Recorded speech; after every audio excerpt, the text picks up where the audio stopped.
ಎಲ್ಲರಿಗೂ ನಮಸ್ಕಾರ. 35ನೇ ಲೀಲಾಜಾಲದಲ್ಲಿ ಸಕಾಲದಲ್ಲಿ ಸೇರಿಕೊಂಡಂಥ ಎಲ್ಲರಿಗೂ ಕೂಡ ಆತ್ಮೀಯವಾದಂಥ ಸ್ವಾಗತವನ್ನು ಕೋರ್ತಾ ಇದ್ದೇನೆ. ಇವತ್ತಿನ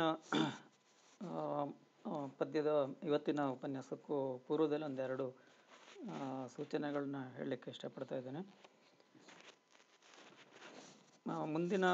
ಮುಂದಿನ ವಾರ ಭಾನುವಾರ ದಿವಸ ಲೀಲಾಜಾಲ ಕಾರ್ಯಕ್ರಮ ಇರೋದಿಲ್ಲ. ಬದಲಾಗಿ ಬಹುಶಃ ಶನಿವಾರ ದಿವಸ ಆಗತ್ತೆ ಅಂದ್ಕೊಂಡಿದ್ದೀವಿ. ಅದರ ಕುರಿತು ಮಾಹಿತಿಯನ್ನು ಸದ್ಯದಲ್ಲೇ ಇನ್ನೊಂದು 2 ದಿವಸದಲ್ಲಿ ಹಾಕ್ತೀವಿ. ಕಾರಣ ಅಷ್ಟೇ, ಭಾನುವಾರ ದಿವಸ ಸರ್ ಅವರಿಗೆ ಇನ್ನೊಂದು ಆನ್ಲೈನ್ ಉಪನ್ಯಾಸ ಕಾರ್ಯಕ್ರಮ ಇದೆ. ಅದು ಮತ್ತೊಂದು ವೇದಿಕೆಯವರು ಮಾಡ್ತಾ ಇದ್ದಾರೆ.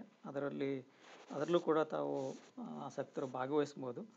ಅದರ ಕೊಂಡಿ ಸಿಕ್ಕಿದ ತಕ್ಷಣ ಇಲ್ಲೇ ಕೂಡ ಹಾಕ್ತೀವಿ. ಅದು ದಾಸ ಸಾಹಿತ್ಯದಲ್ಲಿ ರೂಪಕದ ಕುರಿತು ಮಾತಾಡಲಿಕ್ಕಿದ್ದಾರೆ. ಅದು ತಮ್ಮ ಮಾಹಿತಿಗೆ ಒಂದೇ ದಿನ 2 ಆಗಿಬಿಡುತ್ತೆ ಅನ್ನೋ ಕಾರಣಕ್ಕೆ ಅದನ್ನು ನಮ್ಮ ಲೀಲಾಜಲವನ್ನು ಹಿಂದಿನ ದಿನ ಅಂದರೆ ಶನಿವಾರ ಬಹುಶಃ 20ನೇ ತಾರೀಕು ಆಗ್ಬೋದು, ಅವತ್ತಿನ ದಿನ ಮಾಡೋಣ ಅಂತಿದ್ದೀವಿ. ಇದೊಂದು ಎಲ್ಲರ ಮಾಹಿತಿಗಾಗಿ. ಹಾಗೆ ಇವತ್ತಿನ ದಿನ ಅಂದರೆ ಆ ಶನಿವಾರ ದಿನ ಬಹುಶಃ ಬೇಂದ್ರೆಯವರ ಇನ್ನೊಂದು ಪದ್ಯದ ಕುರಿತು ಸರ್ ಅವರು ಮಾತಾಡಲಿಕ್ಕಿದ್ದಾರೆ. ಹಂಸದ ಹಾಡು, ಅದು ಕೂಡ ಉಸಿರಾಟದ ಕುರಿತಾಗಿರುವಂಥದ್ದು. ಇವತ್ತು ಮುಂದುವರೆದ ಭಾಗವಾಗಿ ಅಂದರೆ ಕುಣಿಯೋಣ ಬಾರದ ಉಳಿದ ಪದ್ಯಗಳ ಕುರಿತು ಸರ್ ಅವರು ಮಾತಾಡಲಿಕ್ಕಿದ್ದಾರೆ. ಸಮಯ ಮಿಕ್ಕಿದರೆ ರತ್ನನ ಪದಗಳ ಕುರಿತು ಉಪನ್ಯಾಸ ಮುಂದುವರಿಸಲಿಕ್ಕಿದ್ದಾರೆ. ಇನ್ನೊಂದು ವಿಚಾರ ಅಂತಂದರೆ, ಈ ಕುಣಿಯೋಣ ಬಾರ ಪದ್ಯವನ್ನು ಇವತ್ತು ಪೂರ್ತಿಯಾಗಿ ಸರ್ ಅವರ ಉಪನ್ಯಾಸ ಕೇಳಿದ ನಂತರ ನಾವು ಇನ್ನೊಮ್ಮೆ ಈ ಉಪನ್ಯಾಸದ ಕೇಳಿದ ಹಿನ್ನೆಲೆಯಲ್ಲಿ ಮತ್ತೆ ಮರುಪರಿಶೀಲನೆ ಅಥವಾ ಮತ್ತೊಮ್ಮೆ ಓದಿಕೊಂಡ್ರೆ ಬಹುಶಃ ಅದರ ಇನ್ನಷ್ಟು ಮನನ ಆಗತ್ತೆ ಅಥವಾ ಆ ಕುರಿತು ಹೆಚ್ಚು ಆಳಕ್ಕಿಳಿಯಲು ಸಾಧ್ಯ ಅಂತೇಳಿ ಒಂದು ಅಭಿಪ್ರಾಯ. ಈಗ ನೇರವಾಗಿ ಸರ್ ಅವರ ಉಪನ್ಯಾಸಕ್ಕೆ ಹೋಗೋಣ. ಅದಕ್ಕೂ ಪೂರ್ವದಲ್ಲಿ ಒಂದು ವಿನಂತಿ ಅಂತಂದರೆ, ನಾವು ಒಮ್ಮೆ ಬೇಕಾದರೆ ವಿಡಿಯೋ ಹಾಕ್ಕೋಣ, ಬಟ್ ನಂತರ ಇಡೀ ಉಪನ್ಯಾಸದವರೆಗೆ ವಿಡಿಯೋ ಎಲ್ಲರೂ ಹಾಕ್ಕೊಂಡ್ರೆ ಬಹುಶಃ ತಾಂತ್ರಿಕವಾಗಿ ಇದರ ಕ್ವಾಲಿಟಿ ಸ್ವಲ್ಪ ಇದಾಗುತ್ತೆ. ಹಾಗಾಗಿ ಎಲ್ಲರೂ ಸರ್ ಅವ್ರ ಹೊರತಾಗಿ ಉಳಿದವರು ನಾವೆಲ್ಲ ಆಡಿಯೋ ಮತ್ತು ವಿಡಿಯೋವನ್ನು ಮೀಟ್ ಮಾಡ್ಕೊಳ್ಳೋಣ ಅಂಥೇಳಿ ಎಲ್ಲರಲ್ಲಿ ಒಂದು ಸವಿನಯ ಪ್ರಾರ್ಥನೆ. ಈಗ ಸರ್ ಅವರು ಲೀಲಾಜಲದ ಈ 35ನೇ ಉಪನ್ಯಾಸ ಕಾರ್ಯಕ್ರಮವನ್ನು ನಡೆಸ್ಕೊಡ್ಬೇಕಾಗಿ ವಿನಂತಿಸ್ತಾ ಇದ್ದೇನೆ.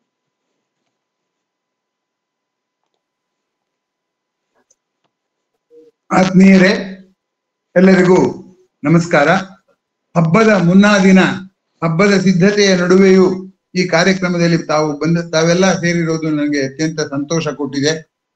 ಎಂದಿನಂತೆ ನನ್ನ ಚರ್ಚೆಯನ್ನ ಮುಂದುವರಿಸ್ತಾ ಇದ್ದೀನಿ.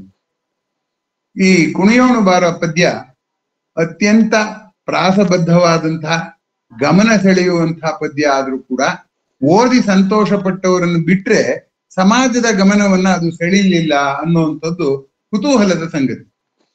ಅದು ಭಾವಗೀತೆಯಾಗಿ ಹಾಡಿದ್ರು, ಚಿತ್ರಗೀತೆಯಾಗಿ ಹಾಡಿದ್ರು, ಆದರೂ ಕೂಡ ಜನಪ್ರಿಯತೆ ಪಡೀಲಿಲ್ಲ. ಚಿತ್ರಗೀತೆಯವರೆಗೂ ಕೂಡ ಅದರ ನಾಡಿ ಮಿಡಿತ ಸಿಕ್ಕಿಲ್ಲ ಅಂತ ಚಿತ್ರವನ್ನ ನೋಡಿದ, ಆ ಚಿತ್ರಗೀತೆಯನ್ನ ವಿಡಿಯೋ ನೋಡಿದವರಿಗೆ ಸ್ಪಷ್ಟವಾಗಿ ಗೊತ್ತಾಗಿದೆ. ಆದ್ರಿಂದ ಇಲ್ಲಿ ಏನಾಗಿದೆ ಅಂತಂದ್ರೆ, ಭಾಷೆ ಅದೆಲ್ಲ ನಮ್ ಗಮನ ಸೆಳೆದ್ರು ಕೂಡ ನಮ್ಮ ಆಲೋಚನೆಯ ಸ್ತರಕ್ಕಿಂತ ಎತ್ತರವಿರುವುದನ್ನ ಜನಪ್ರಿಯಗೊಳಿಸೋದು ಬಹಳ ಕಷ್ಟದ ಕೆಲಸ ಅಂತ ನಾನಾದ್ರೂ ಭಾವಿಸ್ಕೊಂಡಿದ್ದೀನಿ. ನಮ್ಗೆಲ್ರಿಗೂ ಸಂತೋಷ ಸುಖ ಗೊತ್ತು, ಆದರೆ ಸಹಜವಾದ ಆನಂದ ಗೊತ್ತಿಲ್ಲ ಅನ್ನುವಂಥದ್ದು ಮುಖ್ಯವಾದ ಸಮಸ್ಯೆ. ನಾನು ನಿನ್ನೆ ದಿವಸ ಈ ಹಿಂದಿನ ಜಾಲನ್ಯಾಸದಲ್ಲಿ ಪೂರ್ತಿಯಾಗಿ ಅದನ್ನೇ ಪ್ರಯತ್ನ ಪಟ್ಟೆ.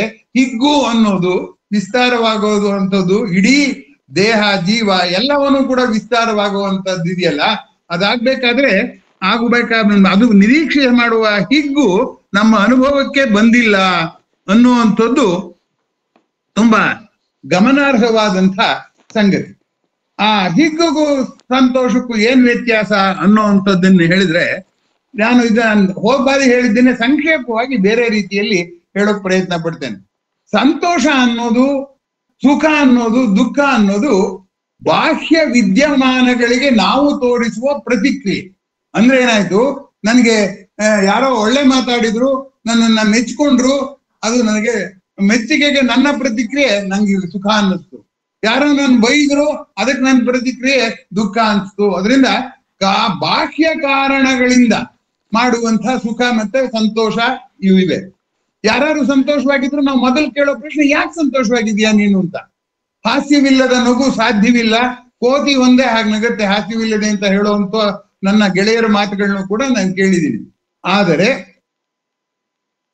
ವೇದಾಂತ ಅಥವಾ ಧಾರ್ಮಿಕ ಚಿಂತನೆ ಅಲ್ಲ, ತಾತ್ವಿಕ ಚಿಂತನೆ, ವೇದಾಂತ ತತ್ವದಲ್ಲಿ ಏನ್ ಹೇಳ್ತಾರಪ್ಪ ಅಂತಂದ್ರೆ, ಸಂತೋಷ ಅನ್ನೋದು ನಮ್ಮ ಸಹಜ ಸ್ವರೂಪ ಅಂತ ಹೇಳ್ತಾರೆ.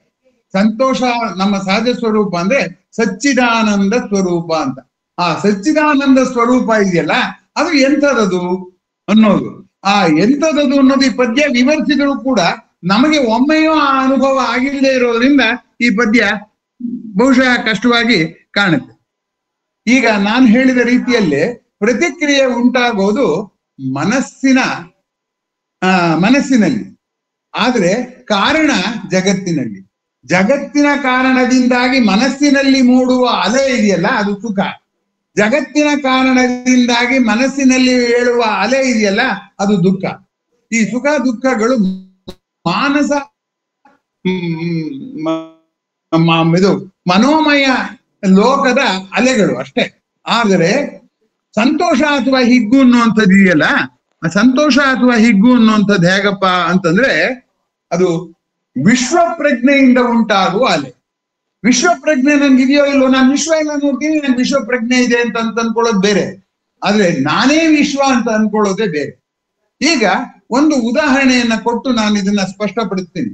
ಸಮುದ್ರದಲ್ಲಿ ಒಂದು ಜಲಚರ ಇದೆ. ಆ ಜಲಚರದ ಬದುಕು ಊಟ ಮಾಡೋದು, ಆಹಾರ ಸೇವನೆ ಮಾಡೋದು, ಬದುಕೋದು. ಆದ್ದರಿಂದ ಅದು ಸಮುದ್ರದಲ್ಲೆಲ್ಲ ಚಲಿಸುವಾಗ ತನ್ನ ಆಹಾರವನ್ನ ಹುಡುಕ್ತಾ ಇರುತ್ತೆ ಹೊರತು ಸಮುದ್ರದ ಅಲೆಯನ್ನ ಅದು ಗುರುತಿಸೋದೇ ಇಲ್ಲ. ತನಗೆ ಆಹಾರ ಸಿಕ್ಕಿದ್ರೆ ಸಂತೋಷ, ಸಿಕ್ಕದಿದ್ರೆ ದುಃಖ. ಸಂತೋಷ ದುಃಖಗಳು ಶಾಂತಕ್ಕೆ ಸೀಮಿತವಾಗುತ್ತೆ. ಆದರೆ ಇಲ್ಲಿ ಏನಾಗುತ್ತೆ, ಸಂತೋಷ ದುಃಖಗಳು ಪ್ರಕೃತಿ ಸಮುದ್ರದಲ್ಲಿ ಏನು ಅವ್ರು ನೋಡ್ಲಿಲ್ವಲ್ಲ.